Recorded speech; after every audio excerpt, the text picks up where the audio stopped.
All right, final blessings. Just give me a minute. I do something. Quick adjustments here. Hang tight. Just pull this up real quick.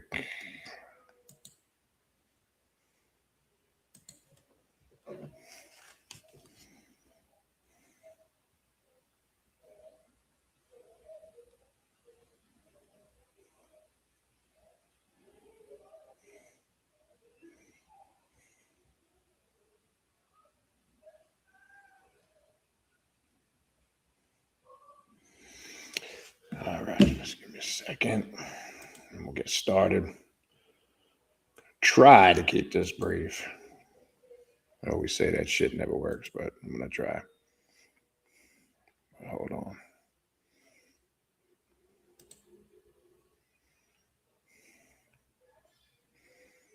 All right.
All right, almost there.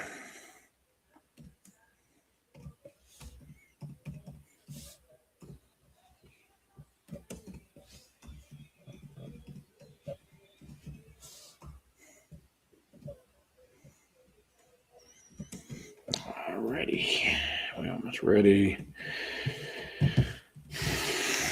All right.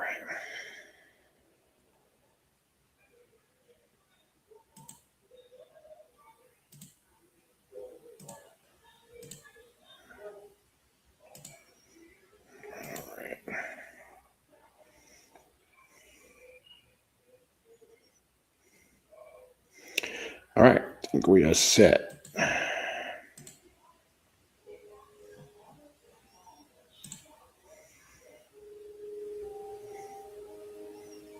All right. So we are good. I just had to do a couple quick edits, give a few minutes, give some people some time to get in the room. This was obviously a quick thing. I had some time. I know I haven't been able to get on live lately. Just a lot of stuff going on. Busy doing a lot of different things, which is a good thing. It's good to be busy, active, staying, up on doing what you need to do. So it's been a minute, maybe a couple months now, almost maybe a month and a half, 2 months since I was able, to get up on live. I was just scanning through YouTube, and I was actually sitting there, and I was kind of just relaxing, and then I was just scanning through channels, and it's just amazing to me the bullshit people sit down and spend time arguing and debating over, and not seeing it's a distraction, and it's just pointless shit that isn't going to help anybody, and it's always some history lesson and some religious dogma, rather than just present it as a history class. But people are arguing over this shit like it's real, or it's important in this day and time, and it's not. But anyway, having said that, let me just run through a couple quick announcements. I always like to put those announcements and public service announcement messages before my videos. I know a lot of you are reaching out, for yearly forecast readings. I'm still doing them for the rest of this month. That will end in the first week in March. I will tell you, we're about a week out on those. So please, if you're going to book. And also keep in mind, it's a 5 to 7 day wait. Unless you have a super flexible schedule. And the reason why I say 5 to 7 day wait, because obviously everybody, Majority of us are grown adults. We got busy lives. We're working. We got businesses or careers or professions, families. So I know everybody has, some, structure to their schedule. But if only way I could possibly get you in before then, if you're very flexible and you have very open availability, then you may not have to wait those 5 to 7 days. But if you're telling me something like I'm only available Tuesdays and Thursdays, for an example, I can tell you you're probably going to wait a week. If you're somebody that says I got to open availability, just tell me when, that's the person that's probably going to be able to get in a little bit quicker, than the person that has a strict schedule. So I wanted to put that out there. You can also reach out to me for any other type of readings. That could be clepothic demonic readings, Santa Muerte readings, Egyptian oracle readings, shadow work readings, any of those aforementioned, or maybe you're just interested in a spiritual consultation because you got a bunch of questions about the occult or the left-hand path, and people do reach out for that. That's fine. Shoot me an email, but please include in your email, very important, please include your full availability on a weekly basis, okay? Not just one day, I'm available this day, this, that, and the third. And include the time zone you're in, and we'll find a day and time that works for both of us, all right? Also, if you want to sign up for classes, you guys know, go to the Patreon page, patreon.com/Baniti, Baniti. Tier 3 is the tier you want to join. That is going to give you access to the 3 private classes I do every month on Patreon for Patreon members only. That also gives you access to the group ritual we do together at the end of the month. And also, it doesn't just give you access from the day you join moving forward. It just gives you access to everything in the archives. And that's going almost 7 years back, between 6 and 7 years worth of material. And trust me, you won't even be able to get that done in the next 20 years. So if you're looking to upstep your game, you don't want to just sit on the sidelines anymore, and be a book reader and just think you know a bunch of knowledge and you're not doing any work. If you want to get in the game instead of sitting on the sidelines, go to the Patreon page, sign up. And that's how you get involved in doing the work, applying the knowledge and learning rather than just reading about it or hearing about it. All right. So that's how you sign up for the classes. Don't forget to check out the social media pages, Primordial Chaos 9 on Instagram, Primordial Chaos on Facebook, primordialchaos.com 3 on TikTok. I am working on, again, like I was, streaming to multiple platforms. It's just sometimes it's a pain in the ass. I noticed the Facebook doesn't, it just depends. But anyway, I'm going to be working on trying to get back to that this year. I know I was doing it for a while last year, and then I kind of just used the StreamYard to stream to YouTube and then just post the links to the video on those platforms. To me, it's easier. I don't really see a huge difference from a standpoint, but that's a whole nother story. But yeah, we'll get back to doing that. But that's how you sign up for the classes, go to those platforms, subscribe. That keeps you abreast of what I'm doing.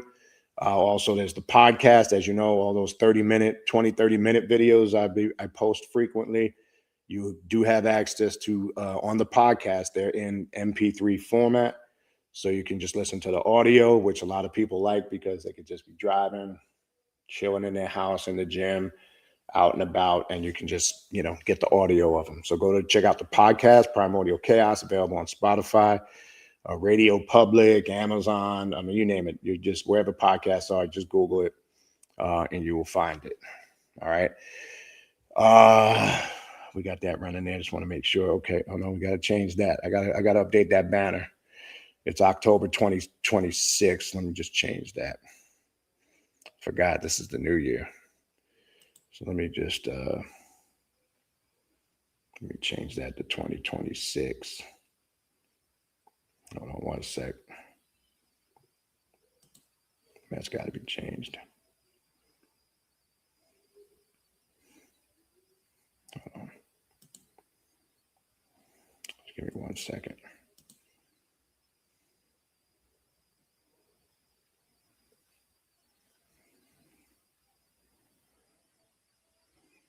I don't know why it won't let me change it. Click the banners. Hold on. Let me just try to change that real quick. I don't want that.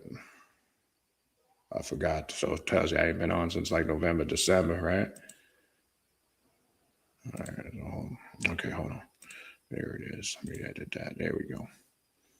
Hang tight. It's actually the 9th annual now. That's the only thing that got to be changed, and the year.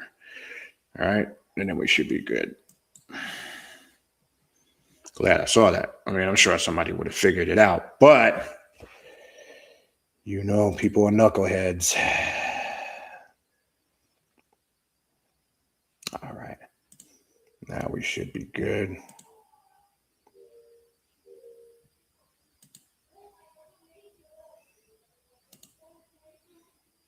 All right, here we go.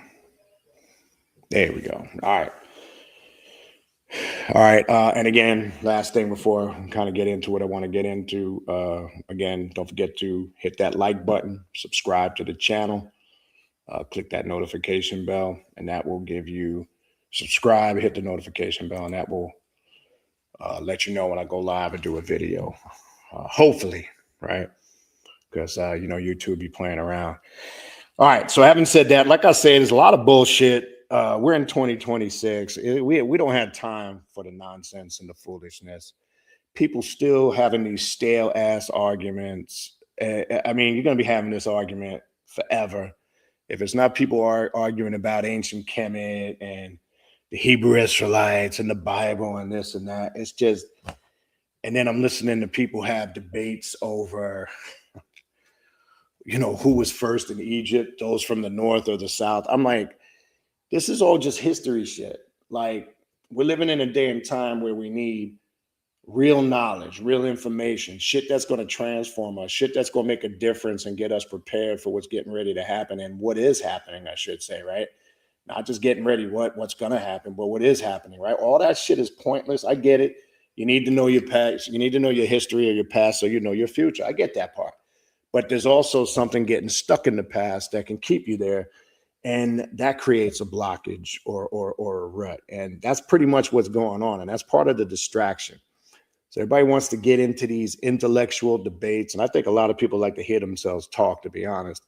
A lot of people like to want to sound deep and hear themselves. And this shit is just, it's garbage, right? And we have to really be focused on ourselves, our path to self-mastery. What kind of work are you putting in? And again, I would hope by now, as the calendar has turned according to the Gregorian calendar, I want you guys to keep something in mind. That's the new year according to linear time, right? As I've explained to you guys before. But remember, our cyclical new year, when we deal with nature and the cycles and the equinox, that technically is the spring equinox, which begins on the 21st of March. So keep that in mind. You should now have set your goals. You should have reflected on, you know, what last year you succeeded at and failed at. You should have figured out your plan of attack for this year. And now you should be working towards, you know, this Gregorian calendar year, 2026, the linear cycle, right? Or time. It's not really a cycle, right? And this is important. So what I wanted to kind of talk about tonight, I'm just going to get into something. When I get the chance, I'll go in the chat. I'll take your questions. I'm going to really just more focus on questions unless it's a comment that really applies, just for the sake of time, to try to keep things in alignment. And I'm going to, you know, hopefully questions on topic. Don't be coming with no bullshit that has nothing to really do with what we're talking about, because then that shows you're more than likely here for distraction, which I usually don't have that problem, but occasionally you get a few knuckleheads that pop up here and there. But you know what I do? I just block them from the room. I just ain't got time for that shit, you know. But that's a whole nother story. So as I've told you, these next 4 years leading up to 2030 are critical. 2030 is a critical year. It's the beginning stages of us having to really get our shit together, because you're going to see a lot of phenomena, for lack of a better word, leading up to 2030.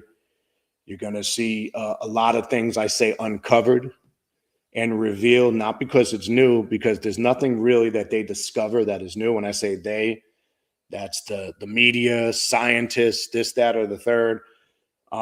We think it's new because we've never heard about it, but there's nothing new above and beyond the sun. There's things that we may not be aware of that are uncovered, right? That's a difference. That appear to be new, or that they present as new, but the planet is changing. The very core of our existence and beings are changing. I'm talking about stargates opening up, portholes, different entities coming in and out of here. I'm not going to get too much into that tonight. I got some stuff for that throughout the year. We're going to be going into that hard on Patreon. And people now are going to really, for better or worse, are going to really start to feel these changes within themselves. Those that are not preparing themselves and just continue to be lost in this mundane world, and all they're interested in is partying and hanging out and getting fucked up and smoking weed and chasing bitches and women looking for sugar daddies, they're going to start to really feel the repercussions of it physically, I'm talking about, and mentally, right? Because I've told you guys going back, even before I was on YouTube, I'm talking about before there even was a YouTube, for those that know me and were with me at those times, okay? And as you know, I'm not a newbie to this. I might be new to people who come across me, but I've been doing this for a long time, 20, almost 30 something years now, late 20, 30 something years. And I was telling people a long time ago, right? As our planet gets closer to the sun, which is creating all these changes. And then people keep getting it twisted because they keep talking about global warming, right? But they're not understanding with the earth shifting on its axis and all these different weather and cycle changes. You're seeing these Arctic and polar blasts of quote unquote cold in winter. So global warming also means more colder winters. So people just think it's going to be hot all year round. No, what's happening is what's creating this, which they don't want to tell you, just like when they were trying to build up to December 2012, when everybody was in a shit stink that thought it was going to be the end of the world because they didn't understand what was going on. Everybody was talking about cataclysmic events, the end of the world, because they were talking about the polar shifts and how the Earth's going to shift on its axis, the waters are going to rise, and all this other stuff, right? Now, I told you, anytime they bring a movie out on it, and remember, they came out with that movie with that guy, that actor who's been around for a minute. Anytime they create a movie on it, okay, this is how we pretty much know that there's some falseness to it. Okay, we know that there's some falseness to it. So once it's commercialized, this is kind of like, that they're not fully telling you the complete story, right? So that was just speaking clearly about a specific mental or spiritual shift. So it's getting ready to happen now, right? And obviously we can see it with everything that's going on in the world. We can see with everything that's going on in the news. We can see all the distractions, right? You see the politics, you see the Donald Trump stuff. Everybody's so mesmerized with Donald Trump. All right, let's see what we got.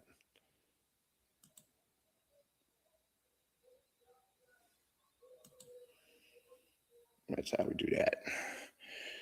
We see what's going on with, Donald Trump. Everybody's so enamored with Donald Trump and the politics and ICE. And this is also part of a lot of distractions that's going on. Okay. So we can't lose sight of what it is we're doing in our personal work. And I keep saying that the distractions are most definitely part of the plan, because it gets you off your game. It makes you not focus on what it is you're supposed to be focusing on. And that's why I said, you look at all these platforms now. Look, not that there's not good stuff out there. Yes, I'm not talking about there's plenty of good things out there, but also you got a lot of distractions and bullshit. And we can't get caught up in that. And it's now, you hear this saying all the time. People have been saying it the last few years, we're out of time. We're out of time. We don't have time for this, that, and the third. Well, we can't say that no more. That is here now amongst us. And that's why it's the importance to get certain things together. So what I wanted to cover tonight, okay, is a short section of one of Harry B. Joseph's works, the Book of Wisdom, which has been out. I'm sure a lot of people, cultists, are familiar with it. There's PDFs of it. I'm sure you can find copies of it. There's a section in there called Soul Trap. that I kind of want to just run through and kind of show you how this kind of connects to today and kind of where our minds need to be focused, where we need to be connected, and things of that nature, right? So he says, what is the soul, right? The soul's essence transcends the material realm, serving as the vital force that encompasses all experiences. It is the divine spark, an observer beyond the visible, a conscious entity navigating reality unseen. This celestial essence functions as the all-seeing eye, perceiving the intricacies of the mind. Now, we're going to connect to the mind to this because he has a short section here connected to the mind, and I've always told you guys, the mind is the root element to the power or the weakness of your soul. So what does that mean? Their goal from day one, when I say their goal, the powers that be, they got an agenda. I always have to reiterate that because people still will ask questions. Well, what, when you say the powers that be, who are you referring to? I would hope you know that by now. No, we're not referring to some invisible entity. We're referring to anybody that has an agenda, anybody that is doing whatever fuckery and trickery they're doing to obtain power, right? That's who I'm referring to. And that includes a broad spectrum of people. That could be politicians, leaders, educational leaders, leaders in society, political leaders, you name it. Okay? You know who those people are. I don't think we really need to have that discussion in 2026. But their goal is to control the mind. And as I said before, once they control your mind, they are able to capture your soul. Okay? So this is why it's important for us to be in a sound mind. That's very important for us to be in a sound mind. So this is why I'm saying you can't get sidebarred by all the distractions, whether it's the stuff I was just talking about earlier, even people when people come to me and they say they need to make changes and get their shit together, what's the first thing I tell people? It starts with your immediate surroundings and environment, okay? And one, it starts with, when we break it down into three categories, okay, it's person, places, and things. You start with the people first, right? You got to first start with the people you have in your immediate surroundings and environment. Are they conducive to your path? Are they conducive to your life and what you're doing? If not, then you need to make the change. Don't let people come with the distractions, the nonsense, and the bullshit, because that's their job, because they have nothing better to do. Don't let people latch on to you that always are bringing their problems and their drama to you and bringing that in your life. That's done intentionally. It drains you, and it's done intentionally to distract you and keep you off your personal path of self-mastery, right? So it must start first with your immediate surroundings and your environment, okay? It has to start there. I know people want to come on a spiritual path of awakening or some conscious path like this, for lack of a better word, and then they immediately want to go into all of this hardcore, intense ritual work. And that's not the right way to do it, right? You can't just jump right in like that when you're not dealing. You got to deal with the mundane self first. Let's not act like it's not important. I know a lot of people will tell you, oh, it's not important. The world is an illusion, this, that, and the third. And that's true to an extent.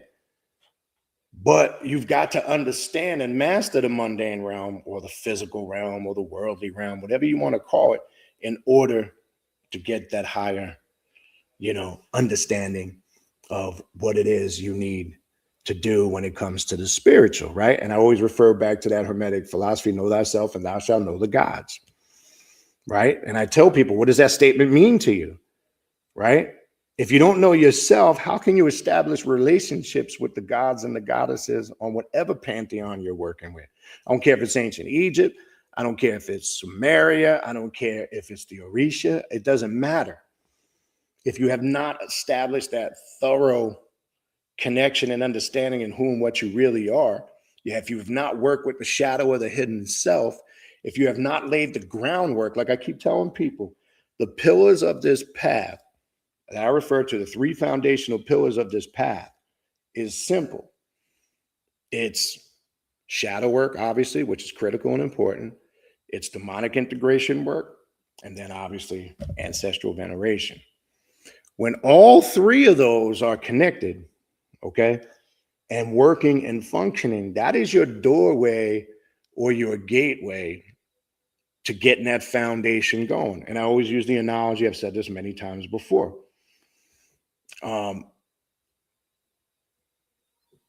When the foundation is laid, just like a house, right? I've used this analogy many times before.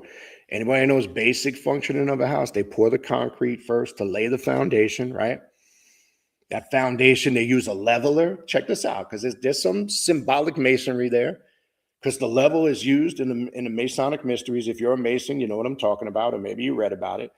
Where after the foundation is laid, they take the leveler, and it has to be precise.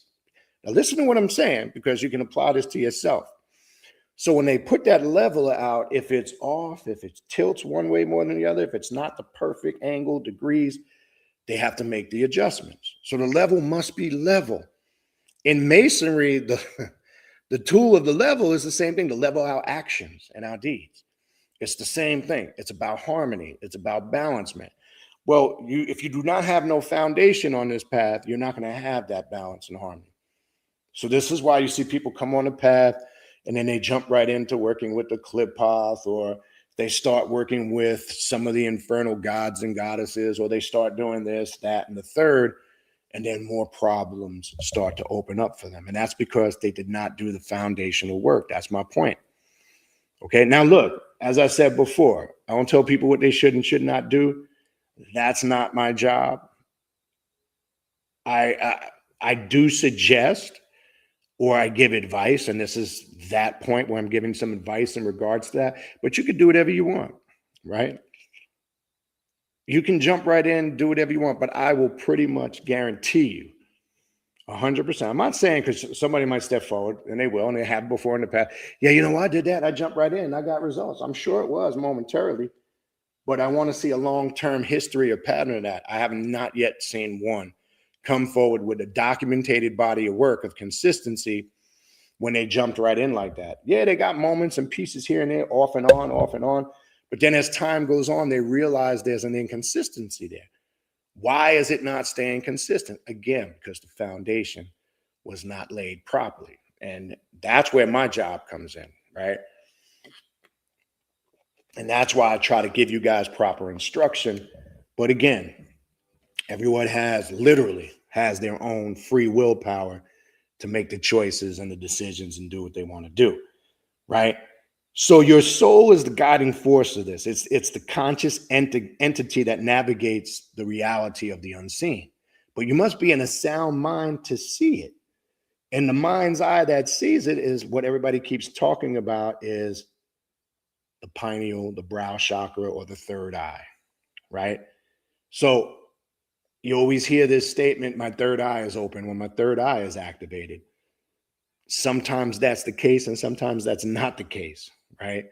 Because you can fool yourself into thinking that with false awareness or false consciousness. Now, you really can't put it into words. You can try. When your higher faculties are activated, in this case, let's say the third eye or the brow chakra, it's not really something you can put into words. It's an experience. It's something you actually tap into. You're completely aware. Putting it into words doesn't really do it any justice, because it's not something that can be explained into words, right? But being in a sound mind, so as I said before, the powers that be, their goal is to control our minds, to make people go mad, insane, batshit crazy, to send out what I've been telling you guys since last year, the year before. They do it with these extreme low frequencies. That's their goal. Extreme low frequencies alter your 12 occult nerves. They alter your brain pattern, your function, your mood swings, your vibrations. It can create illness and sickness in the body. It can change your, how you react, and put you in states of rage and anger. I mean, you name it. If you study, you can Google it. What I'm telling you is simple shit you can look up. All you got to do is Google, what are the effects of a person being exposed to extreme low frequencies, right? Some of that technology is used in the military to attack people, right? And they have the technology. So the question that I posed going into back to 24 and to 25, and elaborated more on 25 and to 26, what to expect this year. what kind of spiritual and psychic self-defense are you putting up against that? Because that's your defense, right? So I'm not one of those people that come with the problems, right? There's a lot of people on the internet. Everybody knows the so-called conspiracy theories and the problems and what's going on, this, that, and the third, but nobody's coming with solutions. Everybody wants to just focus on the problem. Well, I'm here to tell you today, I'm not just going to focus on the problem, and not just myself, but all of us need to be focusing on solutions, practical methods, making sure we're doing things in order to improve ourselves and protect ourselves against that. This is why I told you, if you look the last couple of years, right, and it's increasing, this is why I told you that this is why people are describing, when they get in these so-called physical ailments like sinuses, they're describing it being bizarre. The level of the amount of mucus or buildup, and I'm going to explain why. People are describing very abnormal headaches. Like usually they describe like a headache on one side of the head, a pounding that really only going into complete darkness and silence. I mean, even just light, hitting them creates severe pain. I'm just giving you examples. Always feeling flu-like and nauseous, or like they have a fever or they're sick. And people will even describe to go to the doctor. They say there's nothing wrong. There's that, the third. They give them all these theories of what they think it is. And again, I want to make this clear. As I've said before, when this topic comes up, I am not a doctor and I'm not giving medical advice. And I'm not telling you if you're not feeling well, you should get checked out, because once you get checked out, you get the green light that everything is okay. Then that helps you identify, well, maybe this is something spiritual that I'm dealing with, right? And if you go, again, research how sound vibration through frequencies can mutate cells in the body, right? So this is why people, if you remember, and I'm just going to say the beverage, the C word, the big C virus that we were dealing with, because, those are trigger words on YouTube where they block your channel. So you know what I'm talking about, the C word that we were dealing with in 2019, 2021, et cetera. Right? This is why you had your 5G people saying, well, it was the ionized radiation that was causing, the mutation of the virus. And that's not true, right? Because if you basically did the research with 5G, first of all, do your research. They were using 5G for a long period of time. Anytime they introduce a technology to you, especially when it's 2, 3, 4, 5G over there, they're using it for a while before they even introduce it to the public. Okay. So that's not completely true. And when you do the research, the 5G, the ionized radiation from the 5G is no different than putting a Bluetooth in your ear. It's no different than standing in front of a microwave and heating up a plate of food, which you got to be careful and try to limit yourself on doing that. It's no different when you walk out your front door and you're just exposed to the natural power lines in your area. Everybody's exposed to it. There's more ionized radiation and exposure in that than what people were talking about. But again, that was another form of a distraction to take you away from what was really going on. Now, I don't want to talk about the C virus because, as I said before, they will, flag you for certain things. But you know what I'm talking about. I just had to bring that in as a quick reference so you can, guys, understand how damaging frequencies are. Now, what they tend to do, why you get the headaches and experience the phenomenon and all the other ailments that come along with it, is it starts to damage your 12 occult nerves. Now, all you got to do is study basic science, metaphysics, and you will find the 12 occult nerves are important functions with your central nervous system, your autoimmune system, and just your overall functioning, right? So when they do this, they know the more they damage those occult nerves and magnetic particles that are connected to them, and the more that they get shut down and damaged, the more you get disconnected spiritually, and the more you get disconnected, obviously, physically. Okay. Now, people always ask the question, right, after that, can they be repaired? Not the ones that are completely damaged. But you can still put your protection up to prevent further damage. That's the good thing, right? Because, once you become aware, that's where your job and responsibility comes in to, again, activate your psychic and spiritual self-defense. Because that's what you need to draw upon now. See, don't get caught up and you think this is going to be this this, people are caught up in the physical aspect of Armageddon, for lack of a better word. So I'm going to use the biblical religious term, but people are not preparing for what's happening already, which is the spiritual Armageddon, because we've been at war spiritually for a long time now, and it will continue. All right, but let me continue. So just to give a little bit of that. Now let's continue. Okay, the all-seeing eye, perceiving the intricacies of the mind, emotional states, and the sensory realm. It's the being experienced reality, the soul, and immortal flame within. This is your soul now, that empowers the utterance of the I am, the letter I. Now remember, what was in the biblical story when Moses is speaking to God in the burning bush, sorry, in the burning bush, right? He asked God, he's talking to a burning bush, by the way, yes. He asked God the question, who shall I say sent me? And what's the answer? I am that I am, right? And what is they're using here is the definition of the soul, or the very essence of what something is the quote unquote, the I am, right? The letter I, a singular line denoting unity, represents the true self, right? Devoid of gender, name, or form, it is the indivisible one. The phrases following the phrase I am resonate with the dualistic confines of the material world. The soul has experienced the program being played out by the central nervous system. And I want to stop for a minute. What is the importance of our central nervous system connecting us to your soul and spirit, to the realm of the gods and the goddesses, whether that's you're working with the Klipot, the void, the abyss, the infernals, the draconian gods and goddesses, Luciferian spirits, whatever it may be, right? The central nervous system is what receives the sensors, the messages, and how, like I was saying a few minutes ago, how they're trying to attack you, right? Because what happens when an individual becomes so stressed out, they're so consumed with life's chaos, right? And all of the anxiety, the worry, and the stress becomes so hard on them, they become sick and ill to the point where some have what they call what? A nervous breakdown.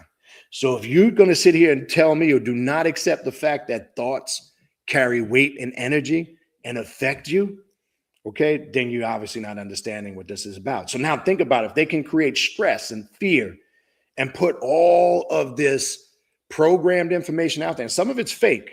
I'm just going to be honest with you, right? There's a reason why your boy Donnie keeps saying over the years fake news, because some of it is fake. It's put out there for a reason to create fear. Fear is the highest form of stress that weighs down on your emotions and makes you dense. So the goal and the objective is to put all of this indoctrination, fear, low vibrational energy out there to cause you to have a nervous breakdown, to go out of your fucking mind, literally. Okay? Everybody's talking about you feel the weight of the world. If it's not somebody talking about inflation over here, if somebody's not talking about ICE over here, if somebody's not talking about Donald Trump over here, if somebody over here ain't talking about religion and politics, if somebody ain't over here talking about some war going on in some part of the world, all of it to create fear. So then this question comes, people say, well, it's happening, it's there, it exists. So how should we, interact and engage with it? I'm not saying it's not happening. I'm not saying don't be up on current world events and stay posted to what's going on. That's not what I'm saying. What I am saying is don't get so engulfed in it where it consumes you completely. Because the reality is, at the end of the day, think about this for a minute. Let's just take the person, and I know people like this, like their biggest fear is like World War III and the end of the world. I know people like this. I'm sure you might know people like this, and some of them are to the extreme where they're building bunkers, and you know what I'm talking about. Some of you may know people like that. If you haven't, I'm sure you've read about shit like that. So you know it's real. You know it exists, right? The reality is, if we're sitting here right now, let's just say, I'm just gonna put something out there. Let's just say we're sitting here right now, and just say some flashing emergency broadcast alert comes across that there's a missile or nuclear warheads headed right to the United States right now. Here's the reality. I don't give a fuck who you are. Not a damn thing any one of you can do about it. But guess what? The person that's, that old saying, prepared to meet your maker, right? I'm just using that old phrase. A person who has done their due diligence has done the work, prepared themselves, my answer to that is simply, I just say, let it be quick. I put my head between my legs and kiss my ass goodbye and let it be quick. Because the reality is, if you spend your time in your life stressing out and worrying about things you can't control, that's how the chaos consumes you. You can't control in the sense because that in essence really has nothing to do with you. And what's the first thing I tell people, and not just me, you'll hear a lot of occultists tell you this. One of the first things one must master on the path of the occult and the left-hand path is mastering the fear of death. Now, that does not mean you speed that process up. That does not mean you take chances or play Russian roulette games. No, it means you live your life to the fullest, to enjoy life and living. And those who understand death do. And when that natural process happens, then because it's going to happen to all of us. It's the natural cycle of things. That's what it means, right? So I'm trying to get you guys to see, because with all the crazy shit going on in the world now, you think it's bad now, this stuff will escalate over these next couple of years. They're going to try every method they can to put people in a state of fear and panic. They're trying to, like I say, with this whole ICE thing and there's some martial law overtones to it, right? But you gotta be careful of certain things you say, because like I say, unfortunately, here, not on like when we're on Patreon, but here they flag things. So sometimes I'm gonna have to speak in codes, quote unquote, without making direct statements, because I just gotta be real. You have to be careful of what you say. You guys get my point, okay? So this is why the saying that you hear from the mystics, mind your mind for the jewels of your soul. Mine, M-I-E, your mind, M-I-N-D. Mind your mind for the jewels of your soul. And what that's basically saying is, if you do not keep the mind sound, you will lose your soul. So when people read in scriptures, and whether it's the Bible or any spiritual text, when it talks about the soul and losing it, how does one lose their soul? Well, there's your answer. You lose your soul when you lose your mind. And they know that. It ain't got nothing to do with religious. It ain't got nothing to do with no devil figure with a pitchfork on a hot sauce bottle waiting to devour your soul into some mythological place that they called Hades or hell. That's what they want you to believe. That's how you lose your soul. Well, you lose your soul if you don't listen to what you're told and you're not saved and you don't believe in the conformist religions that we throw upon you. Then you're going to go to this place and your soul is going to be tormented forever, and the devil's going to take your soul to burn in hell eternally. Okay? So this is how you lose your soul. You lose your mind. So their goal and their mission right now it's been that's been their mission for many years, but they've upstepped their game in the last couple of years. This is why sometimes you don't have an appetite, extreme low frequencies. This is why sometimes you think of food that you used to love, you're like, I'm hungry. You think of a dish you love, and all of a sudden you feel sick. That's them fucking with you, extreme low frequencies. They're not giving you a choice of anything you do. People think they have a choice when they go shopping. They don't. They create this illusion and create all these products. They're just giving you options, not a choice. They're giving you options of the same thing. It's like when you go sneaker shopping. You think you got choices. Oh, man, yeah, you got there's many different brands. No, they're giving you many different options, but it's still them programming you and getting you to do what they want. This is going to sound crazy. They can send extreme low frequencies to you to alter your taste buds to get you to eat shit you don't want to eat. I know that sounds crazy, but that's a reality. This is why there's other personalities that are part. When you deal with your ancestry or you deal with different personalities or spirits you're connected to, this is why you could be walking past a restaurant and let's just say you don't eat pork or red meat or steak. And all of a sudden you get the whiff of something and all of a sudden you got this craving to eat it. And you're not, where did that come from? That's a personality or a spirit that is attached to you, that spirit wants to be fed. It's not so much you. I know this shit sounds crazy. So I'm saying this to say they're trying to come at you when they're coming with these spiritual attacks. They're not just attacking who you think you are, okay, but they're also attacking the entities that they know that reside within you. And it can go as deep within your ancestral lineage. right? And that's why I said, be careful when you're doing ancestral work. Like I don't tell people we do not do ancestral worship. We do not worship our ancestors. That's that traditional bullshit. You can do whatever you want. We venerate our ancestors. We honor them. By doing the veneration, we also are showing the utmost respect and we are acknowledging the God within ourselves. Because you can't worship the same blood that's in your ancestors' veins run through you. You can't worship yourself. That's foolishness. This is why we say we do not bow down to nothing or anyone. Yeah, you don't have to accept that concept because there's people who are very heavily into the traditional aspect of what they call ancestral worship. That's why I stopped using that word. I don't use it at all. Ancestral veneration, by calling out the names of your ancestors, invoking them, honoring them, by creating altars for them. Things of that nature is showing honor and respect, but it's also showing in self-respect to yourself, right? I'm not going to get into this. So many fragments to ancestral veneration, ancestral healing, repair, not some people who don't know their biological, right? That's a whole nother class for itself. I've talked about that many times. I'm just bringing a point up into the context of this topic we're talking about right now. So I don't want to get too sidebarred with that, but there's a connection there. Right? You got to understand the multiple different spiritual beings that work through your bloodline veins. And that's why I keep trying to been telling you guys for years now. That's why people have been at their altars for years pouring out libations for alcoholics and winos. And they're not even aware of it. Because guess what? You probably had an uncle or auntie that was a wino, that was an alcoholic. And by you pouring out that alcohol for them, you are inviting them to this realm. You are inviting them to your spiritual altar. You're inviting them sometimes when you're there, depending on what you're doing, and that crown chakra opens up and you're inviting entities into you as walk-ins, then this explains why you're walking past some Texas barbecue joint and all of a sudden you feel like you want to chow down on some ribs and you don't even like ribs. Because that might be one of your uncles who used to love the barbecue, and that could be one of the things that's keeping him a disembodied trapped spirit here, and he wants to feed.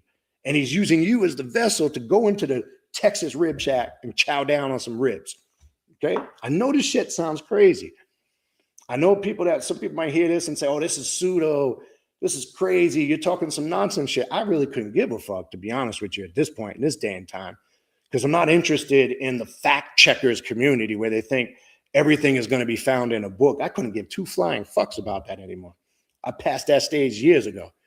Because I don't give a fuck. Anybody can come up. Well, where'd you get that? What book? Who said that? I don't care. So if you don't agree with it and you don't like it, then stay on your path. Stay in your lane. If you want to be whatever it is, if it's Christian, Muslim, Jew, Buddhist, Alafia, Hoteper, you be those things. Ain't nobody stopping you. Okay? But we're in a day and time where you're going to get knowledge that's from outside this realm. So guess what? It's not going to be recorded in a book somewhere. It's not going to be in accordance with one of your sources or teachers who you think are the criteria or the authorities on all these subjects. I don't care about any of that no more. Okay? I'm at the point, like I said, I've said from day one, my job is to put information out there. You can love it, like it, or hate it. One, I don't give a fuck. I do appreciate the love. So let me say that I appreciate.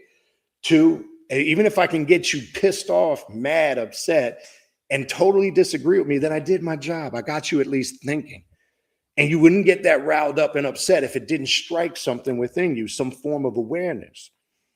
Because then you wouldn't get so emotional.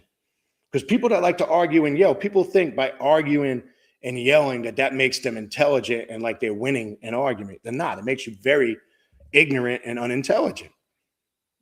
Okay? So keep this in mind. We're dealing with information now. We're in the era of information. That this is coming from outside of this realm. Okay, take that for what you want. What do you mean, Benini, when you say this realm? These are the people that are fucking stupid and just don't understand what's going on. Hold on, what does that say? I know what that is. How's that? Oh no, forget that shit. Let me go back. Hold on one second. Hold on, let me take that off. Sorry. I'm just using broad terms. If I got to explain that when you say realm, what are you talking about? right? These are people obviously that don't study. These are people obviously that, are a distraction because they're here to slow things down. If you don't know what the astral realms are, the subjective universes, the subjective realms, if I really got to explain that at this point, then you're not on this path. You're not receiving this information. You're still stuck on lower vibrational shit. Stay there. Do your Alafia Hotep, Assalamu alaikum, Shalom Alek, Namastu bullshit. Stay there and do that. Stay in your lane. This is not for you. And it's okay, right? It's okay. Just like that's not for us anymore. That's not for me anymore. Okay? We're not interested in that no more. This is a new day and time. So some of the information that's coming across now, because a lot of us, and I want to be careful how I say this, because there's a lot of nutbags on YouTube talking about downloads and this and that. And I got to be honest with you, majority of it is a bunch of bullshit. So I got to be careful how I say this. A lot of us are tapping into, quote unquote, the divine and receiving messages, right? Some personal, right? A lot of it is personal, right? Some will classify it subjective in nature, and that's fine. But we're channeling into things that are beyond the norm. There's not going to always be a source or a book or some type of thing to make a person feel comfortable to validate it. And if that's not good for you, that's fine. If you need to stay in a book, I always say this, just think about an author, somebody that wrote a book or somebody that developed the spiritual system. Guess what? Before it was accepted by a large amount of people where it became mainstream and everybody embraced it, that person was considered pseudo, or that author or that concept was considered pseudo, right? Just like if somebody today comes along with something new and the masses don't agree with it, that would be attacked as that's not legit. That's pseudo, okay? That's my whole point. Now, if you're not at that point or that level of understanding, or overstanding, because some people are still at a level of understanding, some people have the inner and the overstanding, right? The understanding is, as I said before, this is an inward journey out. You must know yourself. And the outer standing is just a term that is above just the level surface of understanding something, right? You've heard many people say this. You've heard Dr. Phil Valentine use that terminology. Dr. York used that terminology. This is stuff that even goes back to somebody I believe they don't give enough credit to, who's passed away, Dr. Delbert Blair, right? A lot of them ciphered a lot of stuff from him. And I'm just saying, to put it on record, I don't think, in my personal opinion, I don't think he really gets the credit for a lot of information he was putting out long before them. But anyway, I don't want to turn it into a credit thing, this, that, and the third. It's not about that. But you got to ask yourself where you're at. All right, so let's finish with this. I will get to the chat. Just be patient and hang around long. And I always say I'm going to make this quick. This shit never happens. But anyway, let me try to stay on a time frame here. Okay. So we left off, we're here. The phrases following the phrase I am resonate within the dualistic confines of the material world. The soul is experiencing the program being played out. This is where we left off, by the central nervous system.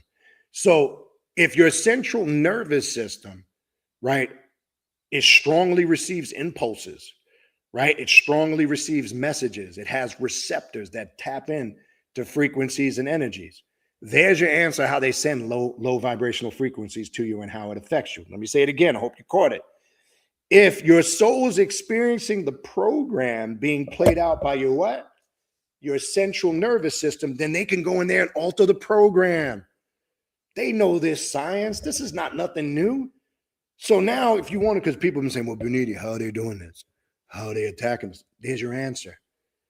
They have the ability with the technology to send these frequencies out and get into, just like they can go into a computer and reprogram it, because your brain, your nervous system, it is one intricate computer. I'm using an analogy now.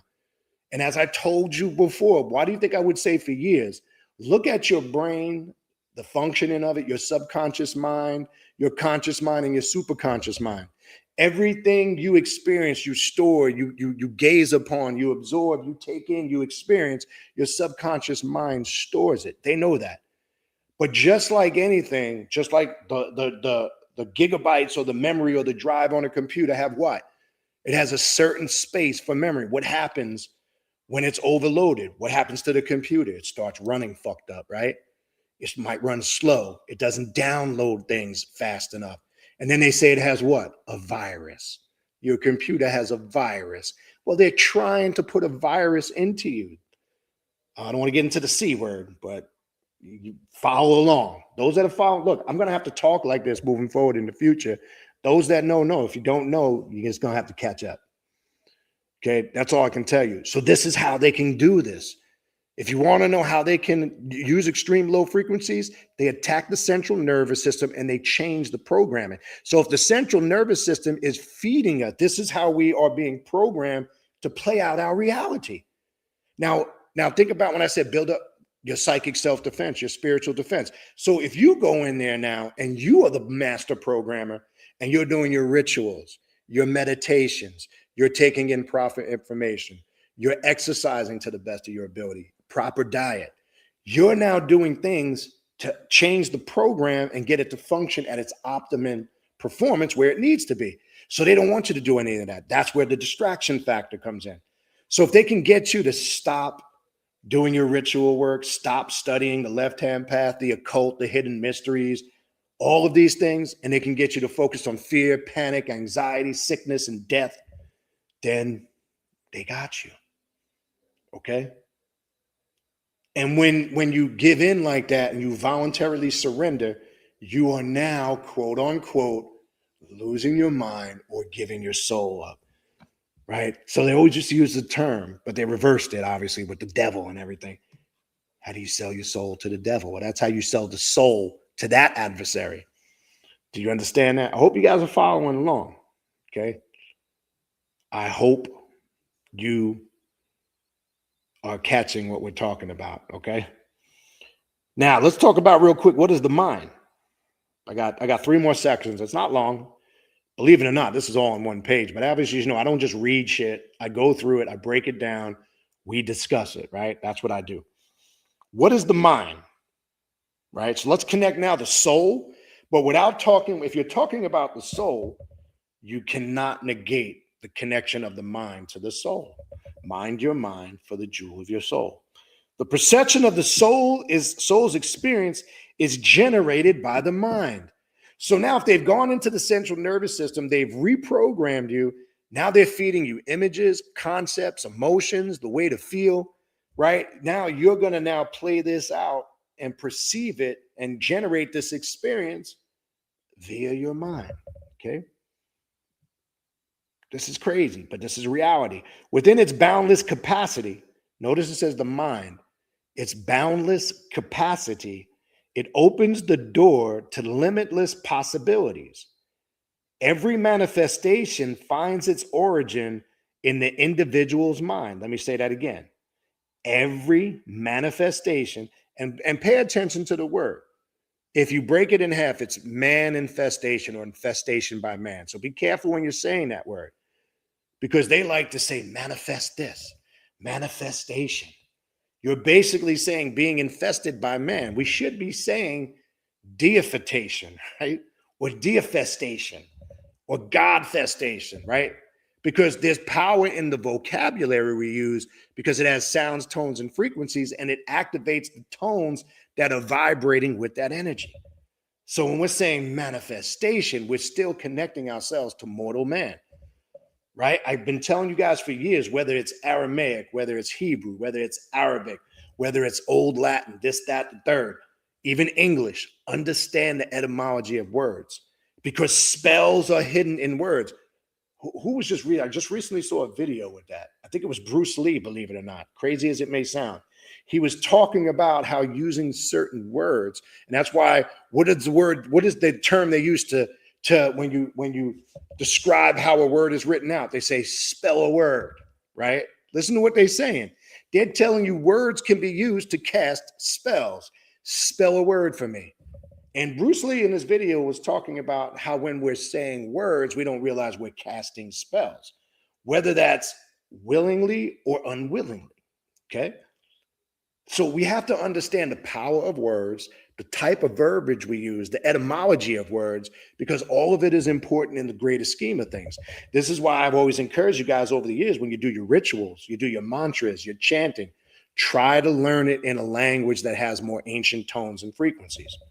Whether that's starting with something as recent as ancient Latin, taking it further back to Arabic or Aramaic, Greek, not so much Greek, or Hebrew, or any of the more older ancient languages, because the reality is you have to be careful, because using certain words carry tones and frequencies. So think about it. When they want you to, write a word, how it's written out, they say, spell it. Spell the word, right? And I found it interesting. I stumbled across that video. I'm pretty certain it was Bruce Lee. I think if you just Google Bruce Lee and spelling word, I could be wrong. I'm almost certain it was Bruce Lee. It was a few weeks ago. So it's hard for me sometimes to just remember who, what, when, where, and why. But let's continue. So the power of the mind, right, is what gives us this. It's generated by the mind. The mind, with its boundless capacity, opens the door to limitless possibilities. Every manifestation finds its origin in the individual's mind. First Hermetic principle of Tahuti. All is mental. Mental is all. The universe is what? Mental. Not just the universe, the multiverses are mental, right? Take, for instance, the act of kicking a football. It begins with the decision formed in the mind. The mind serves as the projector for the soul. A prime example is astral projection, where the mind has the capability to project consciousness, quote unquote, the soul, into the astral plane. In this dynamic, the soul takes on the role of the observer. The mind acts as the projector, and the body serves as the vessel for the reality you inhibit. He basically just described it, how you do a magical working, if you paid attention. Okay, so you have to realize first, anything you do, you visualize it first. Watch. Let me show you something. We'll start very kindergarten, very basic, very elementary. I'm hungry. So you pause and you stop, and you start visualizing what you want to eat. And then when you make the choice, you've projected it in the mind, you've created the visual. Now the body or the vessel, after that message is given to the mind, now you carry it out after you make that decision. So some of you right now are on this live, right? And you've already thought, okay, you already thought in your mind and visualized and saw it, what you're going to do after you get off this live. That's fact. So this methodology, or this description described here, is right on point. Think about it. Some of you on here, I'm going to be on the live for a little bit. When I get off here, I'm going to go do such, this, that, the third. I'm going to go eat this, that. That's where you receive the programming from, right? And it's important that you understand this concept, because this is the key to mastering oneself, controlling the influx of thoughts. I tell people, here's something crazy. Somebody asked me, what's the best exercise or ritual one can do to really tap into their true thoughts, right? And I say, that's a great question. I'm glad you asked. When people ask me that, I say, here's the greatest thing you can do. Do nothing. Huh? What are you talking about, Baniti? Here's what I want you to do. I want you to find a silent room. Make it as completely dark as you can get. Preferably do it at night, so there's as little light that can be in there. I want you to just sit in darkness and silence, right? Do a little decompression breathing before you start. Relax yourself. Clear your mind.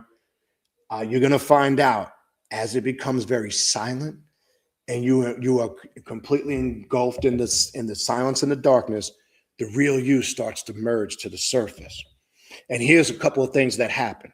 Some of you know what I'm talking about because you've experienced it. Some of you may have thought about it. Some of you may have started, experienced it, and backed out of it. What will happen is these few things. At first, in the beginning, you're going to get probably distracted, because your conscious, mundane self is experiencing some different phenomena, because the real you is trying to emerge, but the conscious, mundane, lower level you is like, what is that? It feels foreign to me. Let's get out of here. There's a piece of apple pie in the refrigerator, or let's think about what we got. The mundane self is always going to cling on to something that makes it feel comfortable, something very worldly, something very earthly. And that's where the distraction comes in. So you're going to see you might be distracted with bills, family problems, certain things, certain concepts like I just described. So once you're able to block that out and relax, and you're just getting engulfed in that silence, that darkness, okay? And you're just sitting there absorbing it. What starts to happen is a couple of different things now, right? Some people, you know, kind of fear kicks in. I'd say some people will describe to me, I felt like there was a presence in the room. I felt the atmosphere changing. There's nobody in the room. That's the real you, or what we call the personal daemon, or the higher self trying to emerge, right? Because once you block out the lower mundane self and all the distractive or intrusive thoughts that come with it, then you're lifting the veil and the real you can emerge. Now, we do work with this in the shadow work classes and the self-realization rites, okay? And I've done this in groups. I've had people do it individually, and I found out when you do it in a group, I find out in a matter of a couple of minutes into the exercise, people can't sit still. People fidget, they move around. You hear their breathing change. You hear all, these are people, as I described, they have disturbed souls. It's confirmation that they are a very disturbed individual or being that has not dealt with their lower or weaker self. They get impatient. I mean, all types of shit I've seen happen, okay? So the best thing one can do is go into silence and darkness and assimilate their thoughts. When you tap in correctly, you will see, and I've been talking about this lately, more than 80% of the shit you think about on a daily basis is a waste of time and it serves you no purpose. The only way you're going to see that is by stilling the mind and sitting in darkness and silence. Because you're going to find out most of your thoughts are about problems, bullshit, people, this, that, the third. And you're going to find out majority of that is nothing with your spiritual growth. Some of it's bizarre shit. You'll be thinking about sex, food. I mean, you're going to find out. Now, the question I ask you, who do you think is placing those thoughts there? That's my point I'm trying to get at.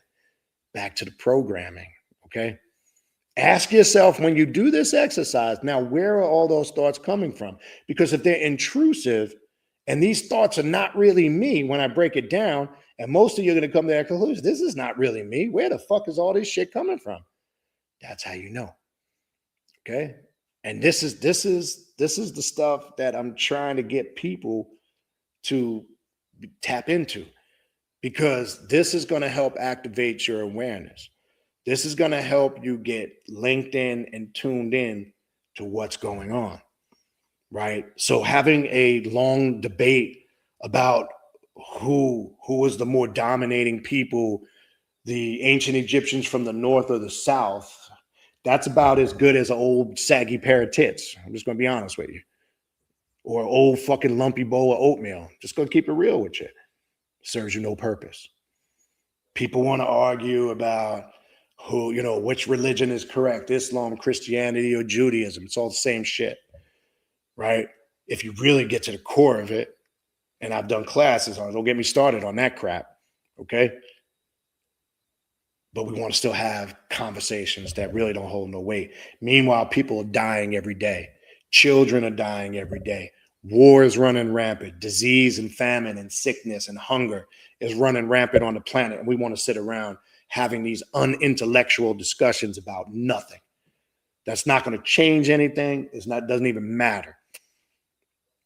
Your country is telling you they don't give a fuck about us. They worry about sending aid and money to all these foreign countries, but most of us can go out our front door and travel a very short distance and see people starving on the streets, homeless, nowhere to go, addicted to drugs and crack, prostitutes, right? We act as if we don't have no problems here in this country, right?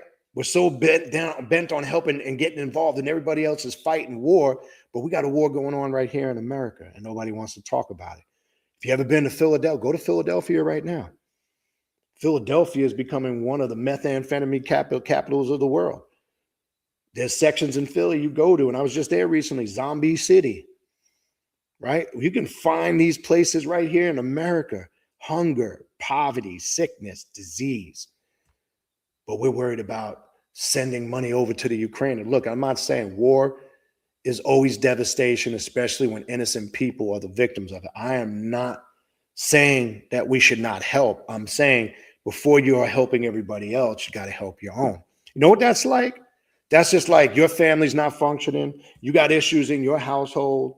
You're starving. You can't feed your family. Are you going to go start helping everybody else and feeding everybody else? And don't give me no kumbaya shit. Well, you know, fuck all that shit. Reality is when survival instinct kick, you're going to do what's right. So, yes, it is noble to help others, but make sure your shit is in order before you're trying to help the rest of the world. That's my point. I know damn first I got to make sure my house is in order before I try to help other houses. There's nothing wrong with that. That's just basic common fucking sense. But it pains me, and the homelessness across the country is getting terrible. As I travel now through South Florida, it's like there's homeless people on every corner now begging for money. It's increased. What's increased it? People can't afford housing no more. Inflation, prices have gone up on everything. People can't afford cars no more. People can't afford to pay mortgages or rents. People can't afford groceries. People are forced out of their homes because they just don't have the money. And why we as a people cannot see that, but they want us to focus on helping Ukraine and helping Israel and Palestine and this one and that one. You know what the sad thing about it is? All those countries hate us. And when shit hits the fan, did we ever stop and think, who's going to help us? Why is it when shit hits the fan? I don't want to talk about this too long. I don't want to turn this into political. But why is it when shit hits the fan, everybody turns to America to fix it? I know why, because they meddle in everybody's business. And then they're falsely obligated to turn around and help everybody. And it's countries that loathe us, can't stand us. Like, look at the Palestinian-Israeli conflict. Why were they holding protests here in America? Now, we know the reality is if something happens with Israel, automatically Great Britain or the UK, the United States, basically the UN, they're going to side with Israel. And we see how they're trying to stir up this war. Then we know countries like Russia and China are going to side with all the adversaries to the United States and Israel, because Russia, China is linking up with countries like Iran, Syria, Palestine. So you see what they're trying to do, right? And these are the people that are fearing a World War III, right? I won't even get into that now. I don't even want to tell you where that's going, right? Some people are completely lost to the day and time that we're living in. Okay, but guess what? Having said that, as despairing as it might look or terrible, it is a great day and time to live in. I know you're going to say, Baniti, after saying all that, how can you say that? Because I understand what this signifies and what's getting ready to happen. And if you do, then you would know that it's just things need to happen and be fulfilled in order for other doors and other things to happen, for lack of a better word. Okay. So we have to really be alert of this. So that is a strong thing to consider when understanding the power of your mind. Now I want to get into, I'm almost there, preparations for life after death. Now, this is one of the main reasons why people get on a spiritual path, right? A lot of us who were raised here in the Western Hemisphere, in America, the United States, not all of us, but for the most part, even if you didn't, are affected by religion, right? So a lot of us came up through monotheism, whatever that may be, Christianity, Judaism, or Islam. And all of them teach the same concept that there's this place called heaven you're going to go to. I'm going to keep it simple. There's this place called heaven you're going to go to if you're good, and this place called hell you're going to go to if you're bad and you don't follow the rules. And then they fuck with you mentally and say, but you got free will to do whatever you want. It's not free then. Okay, take the word free out of it. You got the willpower to make a choice, but according to religious ideology, it's not free will. Because they're telling you could do whatever you want, but then they're following it up with, but there's some repercussions if you do this or you do that. So let's stop using the word free will when it comes to religious dogma and religious terminology, because it's not free. It comes at a cost, because your decisions should be made in accordance with the rules, laws, and regulations of all their holy books and all of their standards that they've set. So it's not free will. Okay? That has to be established first. So we've all came under some type of religious programming, believing that if we're good, we're going to go to this place, heaven, and be floating around with fat kids in diapers, and nobody really explains what's going to happen when you get there I don't know what we're going to be doing, just chilling on clouds and sipping on, I don't know, whatever. It just doesn't make any sense. But this is what led a lot of us to different paths. So a lot of us felt we didn't get the answers. One of the biggest driving force in a person's spiritual path is understanding the mysteries of life and death. That's fact. And a lot of you would have to admit at some point that was one of your, or still is to a degree, obviously, your driving motivational forces of why you wanted to study. I know it was for me because I just felt like those were not legitimate answers. The Christianity couldn't explain it. And I'm saying Christianity and Islam and Judaism, how they teach it modern day. Now, in the esoterical occult Quran and Islamic studies class and the esoterical occult Bible studies class, I take the man-made view out of it because I want to make this clear. It's not that the Bible and the Quran is a bad book. It's a bad book when it's in the hands of men who have misinterpreted it and created dogmas and religions from it, right? I break all that down in those classes. That's what those classes are for. And I'm showing you the true breakdown of the stories, what they represent, who these people and characters are, where it comes from, and how to apply it in an esoterical occult perspective, not a religious dogma perspective. Because at one point, those doctrines were sacred. They were taught correctly. All they did was take things from the subjective realm, right? It was telling stories of what takes place spiritually within an individual, but they were dumbed down and put into a form of morality so human beings could relate to them. And I guess that's a whole nother class, right? That's basically what you're reading, but they don't want to tell you that. They want to just promote it all as literal. So we have to get, one of the things I tell people that they must do when they come on this path is get over their fear of death. All right, so let's go. All things seen perish. All things that are not seen are immortal. Preparing for life after death is crucial while we are alive. So now let me back up to what I was saying in the beginning of the class. Okay. Those people who are still out there, not preparing themselves, they're just in the world. All they want to do is go shopping and buy jewelry and clothes. Look, let me make this clear. I got to say this because you should be successful on this path. It's a great thing to go out. You should have some materialistic things and be successful, enjoy life. I'm not saying don't do that. I do it, right? You should go to nice restaurants and eat once in a while. You should buy yourself nice clothes. You should have nice cars to drive around in. You should live in a nice house. That shouldn't be your motivational drive for life itself, but that's all some people are concerned with. Going out, partying, hanging out, making money, going to strip clubs, getting drunk, getting high, slapping asses, getting pussy, all they are is low vibrational frequency people. Because those are the people they already got. The work that they're doing to captivate their minds, it's working. They're not interested in those people anymore. They're interested in people like me and you now. That person there is spiritual. What can I do to get them off their path now? I got the person that's hanging out in the club all week. Some people live their life to go to work Monday to Friday. Then they go party, get fucked up all week in their clubs and churches, clubs and bars and strip clubs. And then they go into church on Sunday, ask for forgiveness to get a clean slate. And then they start the same routine over. Go back to work Monday to Friday, go out and party, get fucked up, go into church, ask for forgiveness, get a clean slate, start all over again. Bobby, you get the point. Now watch how they alter the frequency throughout the week. Peep this. Think about, not so much now when you're on the path. You can still see it, what I'm about to say. Think about how they alter the frequencies throughout the week. All right, so it's the weekend now, right? It's Saturday, right? Friday and Saturday are party nights, right? Everybody's out there now figuring what they can get into to have recreational fun. To break the word up, creation. So when you're going out there partying recklessly, you are wrecking creation or the natural order of things, right? So people out there right now, as we're speaking, we're here building, having a class at 10:04 Eastern Standard Time.